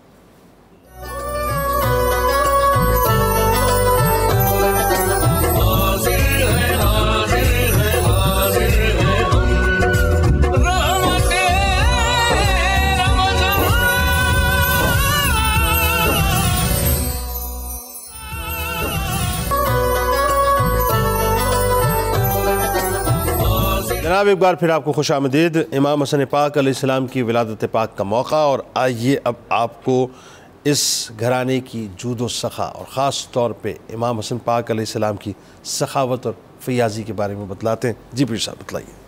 حضور سید عالمین صلی اللہ علیہ وآلہ وسلم منبع جود و سخا ہیں جناب, اور کیا خوبصورت حضور کی سخاوت کو سلامی عقیدت پیش کیا امام اہل سنت نے. واہ کیا جود و کرم ہے شاہ بطحا تیرا, نہیں سنتا ہی نہیں مانگنے والا تیرا. آسماں خان زمیں خان زمانہ مہمان, صاحب خانہ لقب کس کا ہے تیرا تیرا. اس آغوش رحمت و رافت میں پرورش پانے والی یہ عظیم ترین ہستی, یقیناً وہ صفات جو تھیں وہ اللہ رب العزت نے بہت زیادہ ان کو بھی عطا فرمائی تھی. کسی بھی سائل کو کبھی خالی نہ لوٹا. جب بعض مصاحب اور خادم یہ عرض کرتے کہ آپ ضرورت مند دیکھے بغیر کہ یہ ضرورت مند ہے یا نہیں, آپ ہر سائل کو عطا کر دیتے ہیں, تو آپ نے فرمایا میرے رب کا مجھ سے وعدہ ہے کہ میرا رب مجھے عطا کرتا رہے گا, اور میرے دروازے پہ جو آئے گا میں اسے کبھی خالی نہیں لوٹاؤں گا. اللہ اکبر. اور پھر سب سے بڑھ کر آپ کا جو دسترخوان کرم ہے وہ بہت زیادہ مشہور تھا. انواع و اقسام کے کھانے, بہترین کھانے, ہر وقت دسترخوان جو ہے وہ آپ کا وہ اس پر لوگ مہمان آتے رہتے اور فیضیاب ہوتے رہتے. ایک چھوٹا سا واقعہ ایسے ہی اس ضمن میں ہے کہ ایک بار ایک شخص آیا, وہ گلی سے گزر کر آ رہا تھا. اس نے زہد جناب امیر المومنین مولا علی علیہ السلام کی ایک جھلک دیکھی تھی کہ خشک روٹی کو یوں توڑ رہے ہیں گھٹنے کے زور سے اور پانی میں ڈپ کر کے ویسا کھا رہے ہیں. وہ پہچانتا نہیں تھا. اس نے آ کر حضرت امام حسن مجتبیٰ علیہ السلام کے دسترخوان سے خود بھی فیضیاب ہوا اور کچھ کھانا جو ہے وہ سمیٹنے لگا پردے میں چھپا کے. آپ نے خادم کو بھیجا جس کی نگرانی تھی کھانا کھلانے پہ, فرمایا پوچھو یہ ایسا کیوں کر رہا ہے. اس نے کہا وہ فلاں جگہ میں نے دیکھا ہے ایک ایسا شخص ہے اس کے پاس کھانے کو کچھ نہیں. آپ نے فرمایا جسارت نہ کر, یہ سارا کچھ انہی کا فیض ہے, یہ سارا انہی کا کرم ہے. جو کچھ ہے ان کی دنیا سے بے رغبتی اس قسم کی ہے کہ وہ نہ ان کھانوں کو پسند کرتے ہیں نہ ان چیزوں کو. وہ کہتے ہیں اللہ کی مخلوق پہ خرچ کرو, اللہ کی مخلوق عطا فرماؤ. زہد کے حوالہ سے ایک جملہ حضرت امیر المومنین مولا علی مرتضیٰ نے فرمایا, زہد یہ نہیں ہے کہ بندہ دنیا سے نکل جائے, زہد یہ ہے کہ بندے کے دل سے دنیا نکل جائے. واہ یہ بہت بڑا فرمان ہے. ضمناً آ گیا تو میں نے کیا اچھا ہے. اسی دسترخوان کی نسبت سے جو اہل محبت ہے وہ آج آپ کے یوم ولادت کی تاریخ کو مد نظر رکھتے ہوئے دسترخوان امام حسن مجتبیٰ علیہ السلام اپنے اپنے مقامات پر سجاتے ہیں اور ان کو یاد کرتے ہیں. یاد ہر وقت منائی جا سکتی ہے لیکن خاص طور پر اس دن کا. سخاوت کے حوالہ سے ایک واقعہ خاص طور پر میں نے جب تیاری کر رہا تھا رات کو تو میں نے پڑھا تو مجھے بڑا ہی اس پہ وہ معزوز ہوا. میں اس کو پڑھنے سے وہ میں آپ سے اور آپ کے ذریعہ سے اپنے ناظرین سے شیئر کرتا ہوں. یہ جو پیادہ حج کرنے والا معاملہ تھا، انتظامات کے ساتھ ہوتے تھے حج، لیکن کبھی کوئی ایسا ایک وقت آیا کہ حضرت امام حسن مجتبیٰ، حضرت امام حسین علیہ السلام اور حضرت عبداللہ ابن جعفر طیار، آپ کے بہنوئی بھی سیدہ زینب سلام اللہ علیہ کے شوہر نامدار، یہ تینوں ہستیاں جا رہی تھیں اور ایک ضعیفہ کے ہاں قیام کیا. اس ضعیفہ سے نے پانی پیش کیا، پانی، اس کے بعد اس نے کہا یہ ایک بکری ہے، تھن تو خشک ہیں، جتنا دودھ نکلتا ہے میں نکال کے پیش کرتی ہوں. دودھ پیش کیا اور پھر اسی کو ذبح کر دیا. اس نے کر کے کھانا بنایا اور کھانا پیش کیا کہ مدینہ منورہ سے ہیں. پہچانتی نہیں تھی، تعارف نہیں تھا، صرف ایسے ہی مدینہ منورہ کے مہمان سمجھ کر. اور پھر کچھ وقت گزرا، اس کا خیر اسی دن اس کا شوہر آیا تو اس نے آ کر کہا کیا ہوا، جانور بکری کدھر گئی؟ اس نے کہا ایسے، یہ واقعہ سارا سنا ہے. اس نے کہا پاگل ہو، ایک ہی اثاثہ تھا، وہ بھی تو نے اس طرح اجنبی اور ناوارد لوگوں کو کھلا دیا. خیر کچھ عرصے کے بعد وہ اور اس کا شوہر مدینہ طیبہ آئے. سب سے پہلے حضرت امام حسن مجتبیٰ علیہ السلام کی نظر ان پہ پڑی اور آپ نے دیکھ کر بلایا اور بلا کر فرمایا تو نے ہمیں پہچانا؟ اس نے کہا نہیں. فرمایا ہم وہ ہیں اور اپنے غلام سے کہا 1000 بکری اور 1000 دینار یعنی سونے کے سکے 1000 اس کو دو. اور دینے کے بعد فرمایا میرے بھائی امام حسین علیہ السلام کے پاس ان کی بارگاہ میں پیش کرو. وہاں گئے، انہوں نے بھی 1000 بکری. وہ ایک بکری کتنی قیمتی بنی، 1000 بکری انہوں نے عطا فرمائی اور 1000 دینار انہوں نے عطا کیے. عبداللہ ابن جعفر کے پاس حاضر ہوئے تو انہوں نے کہا میرے بھائیوں سے پہلے میرے پاس آتے تو میں اور بڑھا کے دیتا تاکہ انہیں زیادہ دینا پڑتا. اسی طرح انہوں نے بھی حسن سلوک کا مظاہرہ کیا. یعنی یہ چیزیں ہمیں بتاتی ہیں کہ ان ہستیوں کا اس دنیا سے تعلق ایک واجبی سا تعلق تھا. در حقیقت یہ کسی اور جہاں کی جس کی حضور نے نشاندہی فرمائی یہ اس جہان کی ہستیاں تھیں. ہم گناہ گاروں کی تربیت رہنمائی کے لیے، ہم پہ کرم فرمانے کے لیے اللہ نے انہیں زمین پر بھیجا تھا. دیکھیں نا بات وہی ہے، وہ جنت جن پر نازا ہوگی، مطلب وہ جو 2 ارکان، مطلب جنت جن پہ نازا ہوگی ان میں سے ایک حضرت امام حسن پاک علیہ السلام ہے. اب ذرا جو ایک آپ کی ہستی کا بڑا اہم ترین پہلو ہے اور وہ یہ کہ جب انسان بلا تمثیل کسی منصب پہ ہوتا ہے علامہ صاحب، تو اس منصب کا اپنا ایک یوں کہیے کہ اس کی اپنی ایک فیل ہوتی ہے انسان کے دل میں کہ جی میں اس منصب کا آدمی ہوں، مجھ سے جو ہے میرے لیول کے مطابق بات کی جائے، یعنی اس سے نچلی بات کوئی جو ہے میں برداشت نہیں کروں گا. لیکن یہاں تو مقام و مرتبہ یہ ہے کہ ساری کائنات آپ کی بارگاہ میں جھکی ہوئی ہے اور حلم ایسا ہے صاحب، ایسا حلم ہے کہ مطلب وہ دید نہیں ہے. تو ایک تو آپ کے حلم کے بارے میں بتائیے، آپ کے تدبر کے بارے میں، اور اگین وہی بات کہ صرف یہی نہیں بلکہ وہ جو مولا کائنات کا علمی فیضان ہے بطفیل مصطفیٰ صلی اللہ علیہ وسلم، وہ بھی آپ کو کس طرح سے عطا ہوا، ذرا بتائیے. سبحان اللہ سبحان اللہ. علامہ اقبال علیہ الرحمہ کا بہت سا کلام جو غیر مطبوع ہے، اس میں سے میں ایک شعر علامہ کا اپنے ناظرین کی سماعتوں کی نظر کر رہا ہوں.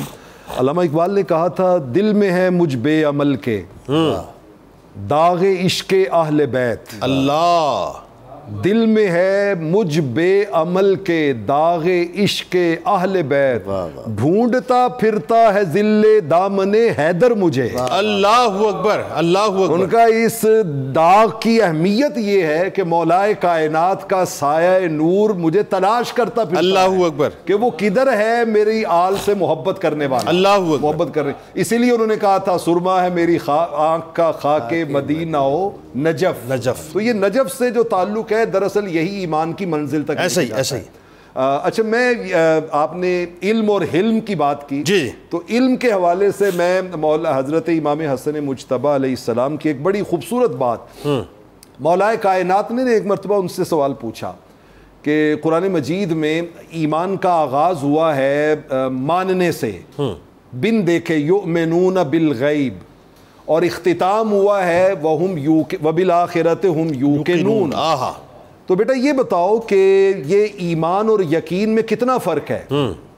جو سفر ایمان سے شروع ہوا بن دیکھے سے اور یقین تک پہنچا، اس میں کتنا فرق ہے؟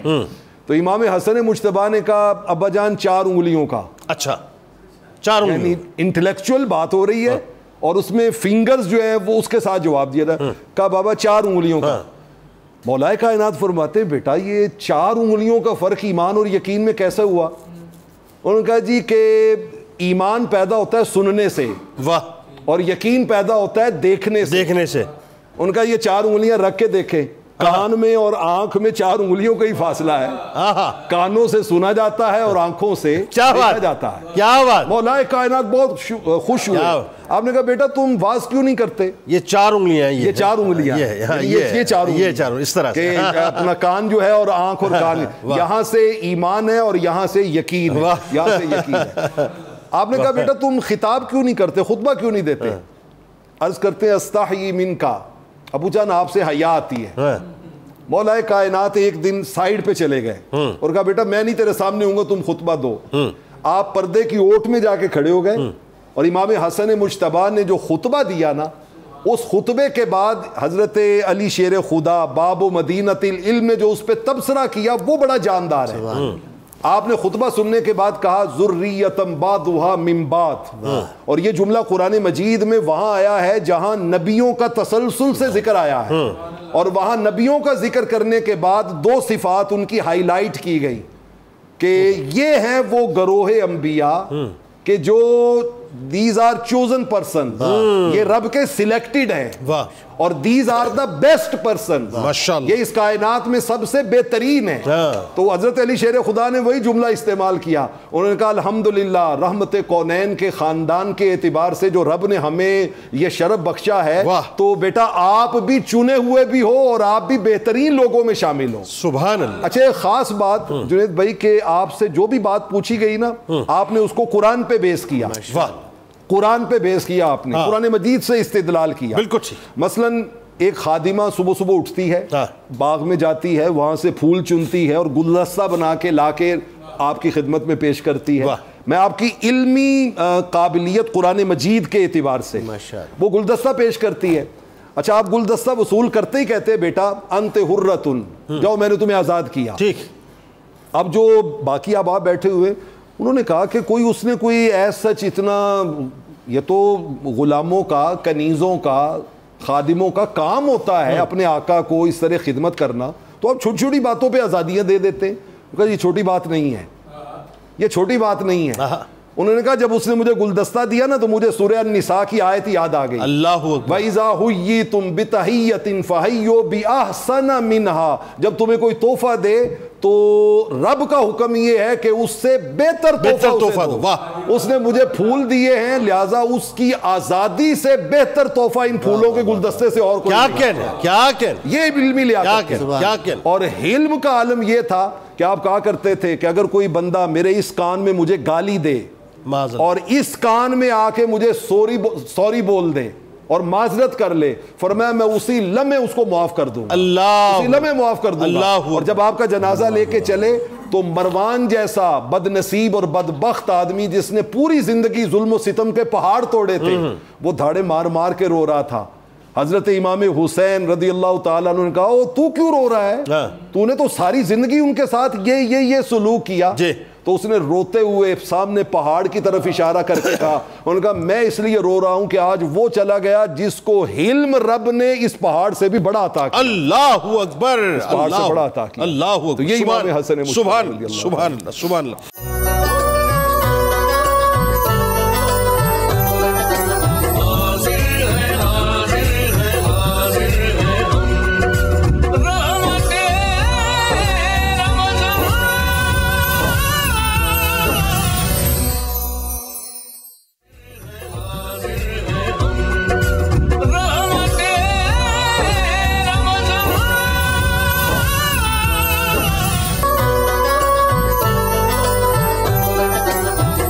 جناب ایک بار پھر آپ کو میں خوش آمدید کہتا ہوں۔ امام حسن پاک علیہ السلام کا ذکر پاک، آپ کی ولادت پاک کا موقع ہے۔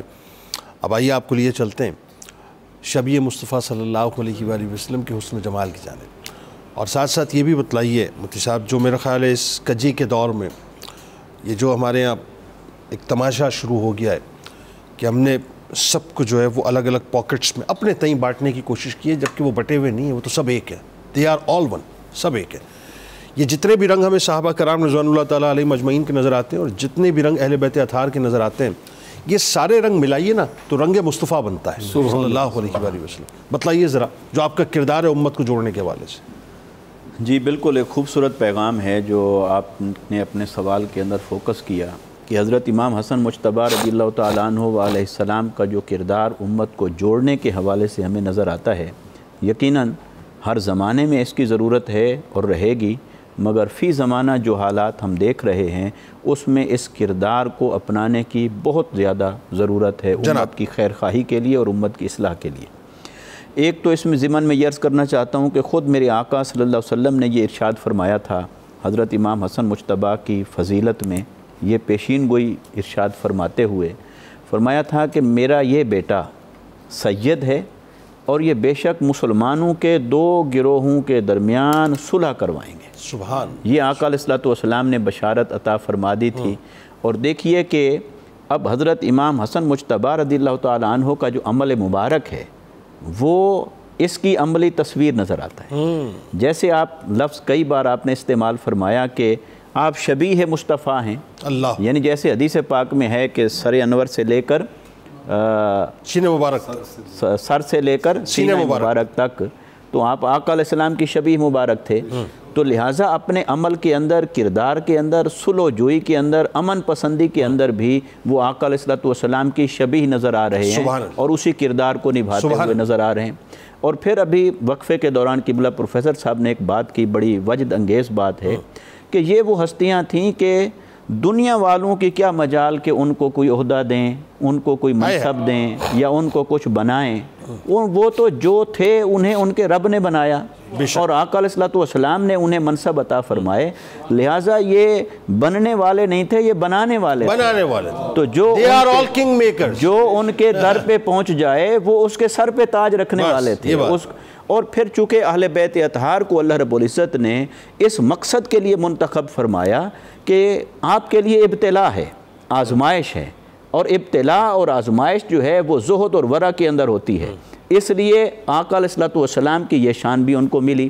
پھر ایک بات اس ضمن میں کہیں ایسا نہ ہو آپ کا وقت سمٹ جائے تو یہ بات میں ضروری کرنا چاہتا ہوں، وہ یہ کہ دیکھیے جو شخص کوئی اللہ کی راہ میں جس شے کو سیکریفائی کرتا ہے نا، اللہ تعالیٰ وہی چیز اس کو ملٹیپلائی کر کے دیتا ہے۔ مثلا کسی نے مال دیا تو اللہ نے مال دیا، کسی نے عاجزی اختیار کی اللہ نے اس کو عزت لوٹائی، کسی نے وقت دیا اللہ نے اس کے وقت میں برکت دی۔ اب انہوں نے خلافت کو سیکریفائی کیا تو اللہ تبارک و تعالیٰ نے کیسے کئی شانوں کے ساتھ ملٹیپلائی کر کے ان کو واپس لوٹائی، وہ یوں دیکھیے کہ حضرت جو سب سے آخر میں امام مہدی علیہ السلام کا ظہور ہوگا اور وہ جس کی خلافت کی شان آقا صلی اللہ علیہ وسلم نے بیان فرمائی اور وہ اسلام کے غلبے کا ایک نقطہ کمال ہوگا، جو اپنے والد کے اعتبار سے نسب میں حضرت امام حسن مجتبیٰ کی اولاد سے ہوں گے اور اپنی والدہ کے اعتبار سے حضرت امام حسین رضی اللہ تعالیٰ عنہ کی اولاد مبارک سے ہوں گے۔ گویا کہ جو کچھ انہوں نے قربان کیا تھا اللہ نے نقطہ کمال پر وہی شے ان کی جھولی میں لوٹا۔ اللہ اکبر، اللہ لہٰذا جو انہوں نے اور ایک اور بات سر، قطع کلام کی معذرت، کہ اس وقت بھی امت کو بچانے والے یہی تھے اور اس وقت بھی امت کو بچانے والے یہی ہوں گے۔ اور یہ کہ حضرت امام حسن مجتبیٰ رضی اللہ تعالیٰ عنہ کو یہ جو آقا علیہ السلام نے اپنے طرف سے یہ شان عطا فرمائی کہ صلح کرانے والے، آج اگر امت میں ہم دیکھیں تو ایک تو خون خرابہ ہے، مگر اس کے علاوہ جو فرقہ واریت ہے، جو اختلافات ہیں، جو جھگڑے ہیں، ان تمام جھگڑوں کے اندر، اختلافات کے اندر، قتال کے اندر حضرت امام حسن مجتبیٰ کے اس کردار کی ضرورت ہے کہ صلح کرنے والے بنیں، جھگڑے بڑھانے والے نہ بنیں، اور اس کے اندر امت کی خیر خواہی ہے۔ تو جہاں امت کی خیر خواہی ہوگی وہ اہل بیت اطہار کے قدموں سے۔ اور حضور بات میں آپ سے عرض کروں، یہ جملہ مطلب میں آپ ہستیوں کو مطلب میں گواہ بنا کے عرض کر رہا ہوں اور ایک طالب علم کی حیثیت سے پیش کر رہا ہوں، محفوظ کر لیجئے، کہیں مطلب ہو سکتا ہے جملہ تازہ ہو جائے۔ میرا تو ایمان یہ کہتا ہے اور میرا یقین یہ کہتا ہے، ہونا ایسا ہی ہے صاحب، یہ جتنا بھی معاملہ اس وقت ہے نا، یہ سب رنگ جو ہے نا وہ دوبارہ ایک ہی جھنڈے تلے آئیں گے، کیونکہ مسئلہ اس وقت شروع ہو چکا ہے جس کو لوگ سمجھ نہیں رہے، یہ کفر اور اسلام کی جنگ رہ گئی اور کچھ نہیں رہ گیا ہے۔ ایک جھنڈے تلے آنا ہوگا، وہ جھنڈا صرف اور صرف امام مہدی علیہ السلام کا ہے، دوسرا کچھ بھی نہیں ہے، باقی سب وینش ہو جائے گا، سب وینش ہو جائے گا۔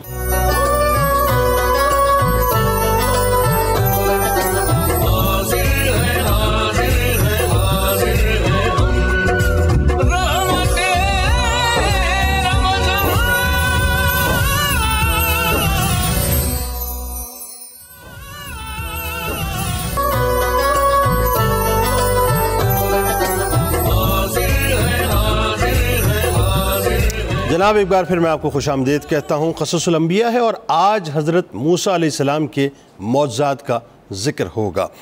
آپ کا نام ناظرین موسیٰ اور آپ کے والد گرامی کا نام عمران تھا جو کہ اپنے قبیلے کے سردار تھے اور حضرت یعقوب علیہ السلام کی اولاد سے تھے. تمام پیغمبروں کی نسبت آپ جانتے ہیں کہ قرآن پاک میں سیدنا موسیٰ علیہ السلام کا واقعہ زیادہ آیا ہے. 30 سے زیادہ صورتوں میں حضرت موسیٰ علیہ السلام اور فرعون کے بارے میں اور جبکہ 100 سے زائد بار جو ہے بنی اسرائیل کے واقعے کی طرف اشارہ ہوا ہے. اللہ تبارک و تعالیٰ نے حضرت موسیٰ علیہ السلام کو لا تعداد معجزات سے نوازا. اس بات کو قرآن پاک نے سورہ بنی اسرائیل کی آیت نمبر 101 میں یوں بیان کیا ہے: اور ہم نے موسیٰ علیہ السلام کو 9 معجزے عطا فرمائے. حضرت عبداللہ ابن عباس رضی اللہ تعالیٰ عنہما نے ناظرین یہ 9 معجزات اس طرح سے شمار کیے ہیں کہ پہلا معجزہ یعنی عصائے موسیٰ جو اژدہا بن جاتا تھا. دوسرا ید بیضا یعنی گریبان میں ہاتھ ڈال کر نکالنے سے ہاتھ چمکنے لگتا تھا. تیسرا یعنی زبان میں لکنت تھی جو کہ دور کر دی گئی. چوتھا یعنی بنی اسرائیل کے دریا پار کرنے کے لیے دریا کو پھاڑ کر 2 حصوں میں تقسیم کر دینا اور راستہ بنا دینا. پانچواں ٹڈی دل کا عذاب غیر معمولی صورت میں بھیجا گیا. چھٹا طوفان بھیجا گیا. اور ساتواں بدن کے کپڑوں میں بے حد جوئیں پیدا کر دی گئیں جن سے بچنے کا کوئی راستہ نہ رہا. آٹھواں مینڈکوں کو عذاب کی صورت میں مسلط کیا گیا کہ ہر کھانے پینے کی چیز میں مینڈک آ جاتے تھے. اور نواں یعنی خون کا عذاب بھیجا گیا کہ ہر برتن اور کھانے پینے کی چیز میں خون مل جایا کرتا تھا. ہونا تو ناظرین یہ چاہیے تھا کہ ان معجزات کو دیکھ کر قوم فرعون راہ راست پر آ جاتی لیکن وہ بھی بہت ہی متکبر تھی اور شرک میں مبتلا تھی. یہاں چند معجزات کا ذکر ناظرین میں آپ کے سامنے پیش کیے دیتا ہوں. حضرت ابن عباس رضی اللہ تعالیٰ عنہما حضرت ابن مسعود رضی اللہ تعالیٰ عنہ سے مروی ہے کہ فرعون نے خواب دیکھا کہ ایک آگ بیت المقدس کی طرف چلی آ رہی ہے اور اس نے مصر کے گھروں اور تمام قبطیوں کو جلا ڈالا لیکن بنی اسرائیل کو پہنچ نہ سکی. فرعون نے ناظرین بیدار ہونے کے بعد اپنے ملک کے تمام کاہنوں، نجومیوں اور جادوگروں اور دیگر ماہرین کو جمع کیا اور سب سے اس خواب کی تعبیر معلوم کی جس پر انہوں نے جواب دیا کہ بنی اسرائیل میں ایک بچہ پیدا ہوگا، اس کے ہاتھوں اہل مصر کی ہلاکت ہوگی. لہٰذا اس خواب کے بعد وہ مزید فکر مند ہو گیا اور اس نے حکم جاری کیا کہ بنی اسرائیل میں پیدا ہونے والے تمام لڑکوں کو قتل کر دیا جائے جبکہ لڑکیوں کو زندہ چھوڑ دیا جائے. دیکھتے ہی دیکھتے ناظرین فرعون کے حکم پر بنی اسرائیل کے تقریباً 70,000 نو مولود بچے قتل کر دیے گئے. فرعون نے حکم نامہ جاری کیا اور جاری کرنے کے ناظرین 1 سال کے بعد اس طرح سے معاملہ تھا کہ 1 سال چھوڑ کر بچے ذبح کیے جائیں. اچھا اب معاملہ یہ ہوا کہ حضرت موسیٰ علیہ السلام کے بھائی حضرت ہارون علیہ السلام سال امان میں پیدا ہوئے جبکہ حضرت موسیٰ علیہ السلام قتل والے سال میں پیدا کیے گئے. ولادت کا مرحلہ ناظرین تو خاموشی سے گزر گیا لیکن حکومت کے علم میں وہ بات ظاہر چونکہ نہ آ سکی لیکن ولادت کے بعد بھی قتل کا اندیشہ موجود تھا. اللہ تبارک و تعالیٰ نے اس کا حل بھی حضرت موسیٰ علیہ السلام کی والدہ کو سمجھا دیا. چنانچہ انہوں نے بچے کو صندوق میں لٹا کر دریائے نیل میں ڈال دیا. اس واقعے کو اللہ تبارک و تعالیٰ نے قرآن مجید کی سورۃ القصص کی آیت نمبر 7 میں یوں بیان کیا کہ ہم نے موسیٰ کی ماں کو وحی کی کہ اسے دودھ پلاتی رہے اور جب تجھے اس کی نسبت کوئی خوف معلوم ہو تو اسے دریا میں بہا دینا اور کوئی ڈر خوف یا رنج غم نہ کرنا. ہم یقیناً اسے تیری طرف لوٹانے والے ہیں اور اسے اپنے پیغمبروں میں سے بنانے والے ہیں. اللہ تبارک و تعالیٰ نے اپنے کلیم کی حفاظت کا اہتمام فرمایا تو اس وقت ناظرین 3 معجزات کا ظہور ہوا. یعنی فرعون نے بنی اسرائیل کی عورتوں پر ایک دایا مقرر کر رکھی تھی جو لڑکوں کی ولادت کی خبر دیتی تھی اور اس کو قتل بھی کروا دیتی تھی لیکن جیسے ہی اس نے اس خوبصورت بچے کو دیکھا تو اس کے دل کو اللہ تبارک و تعالیٰ نے بچے کی محبت میں گرفتار کر دیا کہ اس نے فرعون کے دربار میں مخبری کرنے سے اپنے آپ کو روکے رکھا. کسی اور کے ذریعے سے فرعون کے درباریوں کو پتہ چلا کہ بچے کی ولادت ہوئی ہے. جب وہ تلاشی لینے کے لیے آئے تو والدہ ماجدہ نے بچے کو تنور میں ڈال دیا اور اللہ کی قدرت سے تنور ٹھنڈا ہو گیا. حضرت موسیٰ علیہ السلام کی والدہ ماجدہ کو جب یہ یقین ہو گیا کہ اب فرعون کو پتہ چل گیا ہے تو انہوں نے ایک بڑائی کو حکم دیا کہ ایک صندوق کو تیار کرو. وہ بڑائی انعام کی لالچ میں فرعون کے دربار میں پہنچا تاکہ اس بچے کی جو ہے خبر دے اور انعام وصول کر سکے. وہاں پہنچ کر اس نے بولنا چاہا لیکن اس کی زبان مکمل طور پہ بند ہو گئی. اس طرح 3 بار وہ گیا لیکن اپنا مدعا نہ بیان کر سکا. آخر کار مار کھا کر واپس آ گیا اور اس کے بعد اس نے سچے دل سے توبہ کی اور صندوق کو تیار کر دیا. سیدنا موسیٰ علیہ السلام کے معجزات اور تذکرہ میں ناظرین ناظرین اس عصا کا ذکر بھی موجود ہے جسے عصائے موسوی کہا جاتا ہے. یہ عصا جنتی آس کا تھا, آپ کے قد کے برابر تھا, یعنی 10 ہاتھ لمبا تھا, اور اس میں 2 شاخیں تھیں جو تاریکی میں روشن ہو جایا کرتی تھیں. اس عصا کو حضرت آدم علیہ السلام جنت سے لے کر آئے تھے. حضرت آدم علیہ السلام کے بعد تمام انبیاء کرام علیہ السلام میں نسل در نسل وہ منتقل ہوتا رہا. سیدنا موسیٰ علیہ السلام کے بعد اس کے بعد پہنچا. اس سے ناظرین اپنے لیے وہ یہ کرتے تھے کہ رزق بھی تلاش کیا کرتے تھے, اور اس کے ساتھ ساتھ بکریوں کے لیے پتے بھی جھاڑا کرتے تھے. حضرت موسیٰ علیہ السلام اگر کسی سفر پر روانہ ہوتے تو یہ عصا آپ کے پاس ہوتا اور بادلوں کی طرح باقاعدہ آپ کے اوپر سایہ کر دیتا, اور اگر کسی جگہ آپ تشریف فرما ہوتے تو یہ درخت کی طرح سایہ کرتا تھا.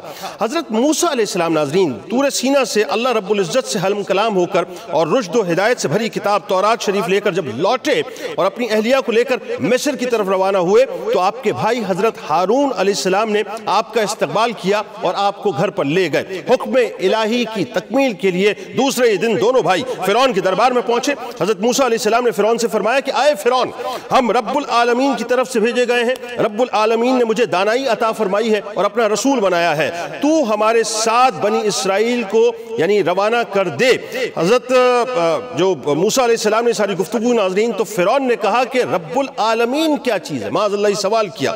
حضرت موسیٰ علیہ السلام نے فرمایا کہ وہ آسمان اور زمین اور جو کچھ ان دونوں میں ہے سب کا مالک ہے, بشرط یہ کہ تم لوگوں کو یقین ہو.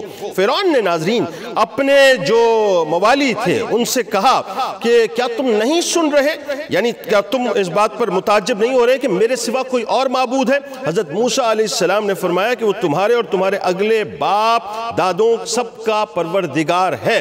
مزید فرمایا کہ مشرق و مغرب اور جو کچھ ان دونوں میں ہے وہ سب کا مالک ہے, بشرط یہ کہ تم سمجھو, یعنی تمہیں سمجھ میں آ جائے. فرعون نے کہا کہ اگر سچے ہو تو کوئی معجزہ لاؤ.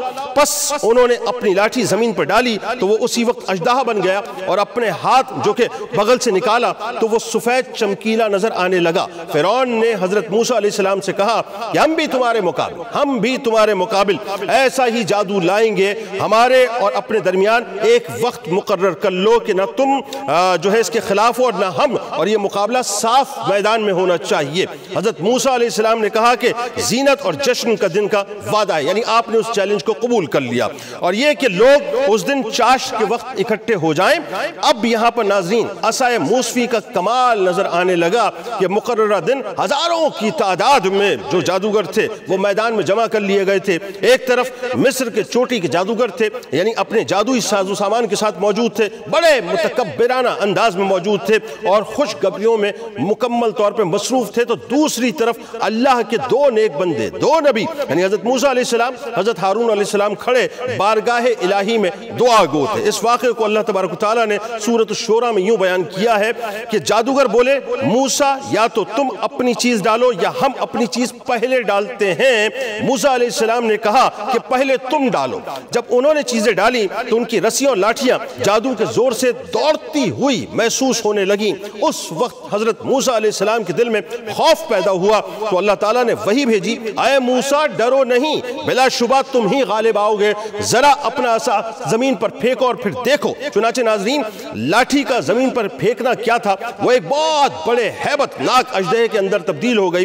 جو کچھ جادوگروں نے بنایا تھا وہ سب کا سب وہ اژدہا نگل گیا. یہ دیکھ کر جادوگر سجدے میں گر گئے اور پکار اٹھے کہ ہم تمام جہانوں کے مالک پر ایمان لائے جو موسیٰ اور ہارون کا رب ہے. فرعون جن جادوگروں کے ذریعے ناظرین فتح اور غلبے کی آس لگائے بیٹھا تھا وہ سب نہ صرف مغلوب ہو گئے بلکہ موسیٰ علیہ السلام کے رب پر ایمان بھی لے آئے.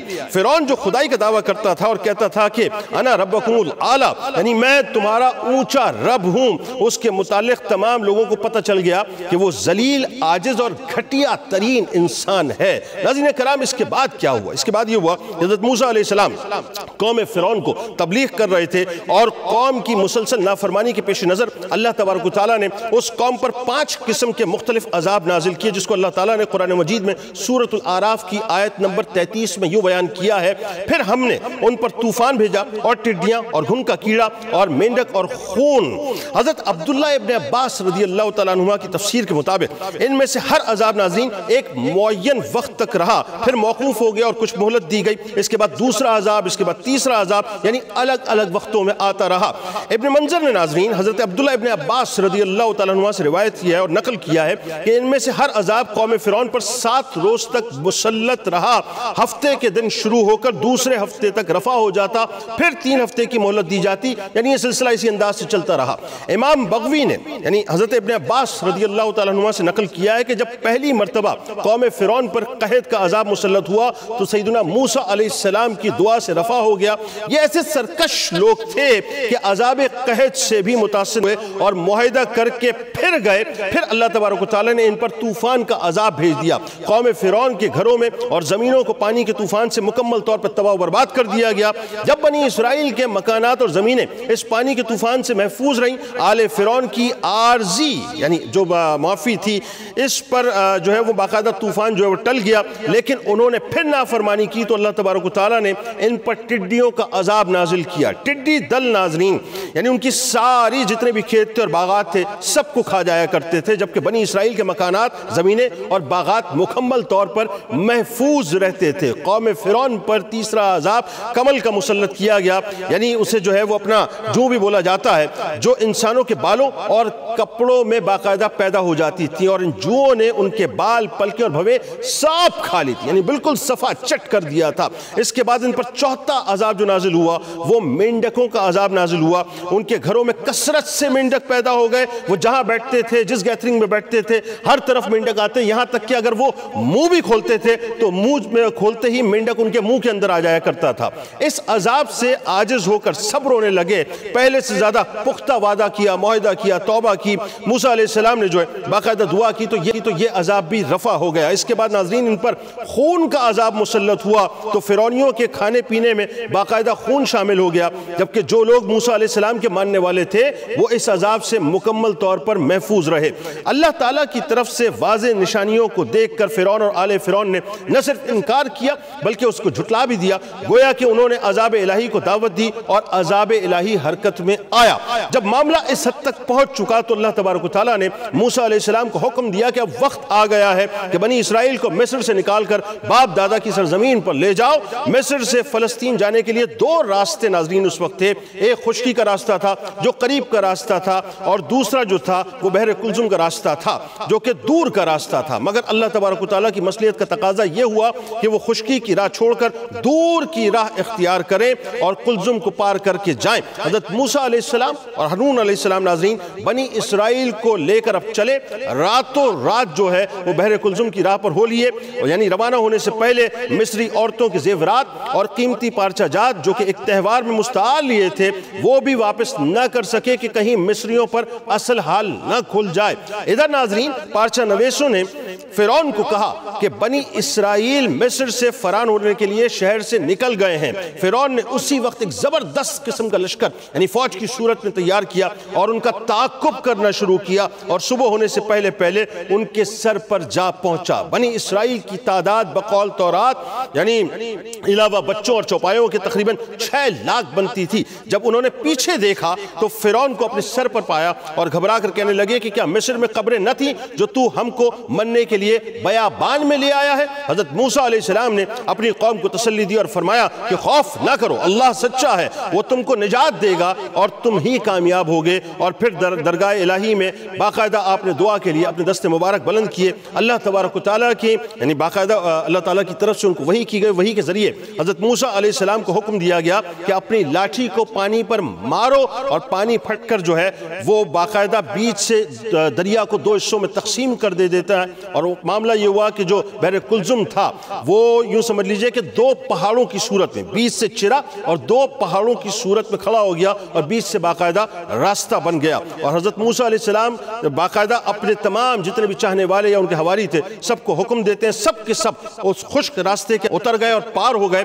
فرعون نے یہ دیکھا تو اپنی قوم سے مخاطب ہو کر کہنے لگا کہ یہ میری کرشمہ سازی ہے کہ بنی اسرائیل جاؤ، جا کر مطلب ان کو پکڑو۔ اب معاملہ یہ ہوا ناظرین کہ فرعون ان کے پیچھے چلا اور اس کے بعد فرعون نے ان کو پکڑنے کی کوشش کی، لیکن جیسے ہی فرعون داخل ہوتا ہے اس کے بعد اللہ تبارک و تعالیٰ جو ہے اس کا حکم ہوتا ہے، دریا جو ہے وہ آپس میں مل جاتا ہے، فرعون اور اس کے تمام جتنے بھی حواری تھے وہ سب کے سب اس کے اندر غرق ہو جاتے ہیں۔ یہاں جو بات سمجھانی ہے بڑی سادہ سی یہ ہے کہ اللہ تبارک و تعالیٰ نے اپنے بندوں کے ذریعے سے، یعنی اپنے خاص بندوں کے ذریعے سے، اپنے پیغمبروں کے ذریعے سے جن امتوں کو پیغامات پہنچائے، جب وہ ڈیویٹ ہوئے اپنے راستے سے اللہ تبارک و تعالیٰ نے ان کو جکڑ لیا۔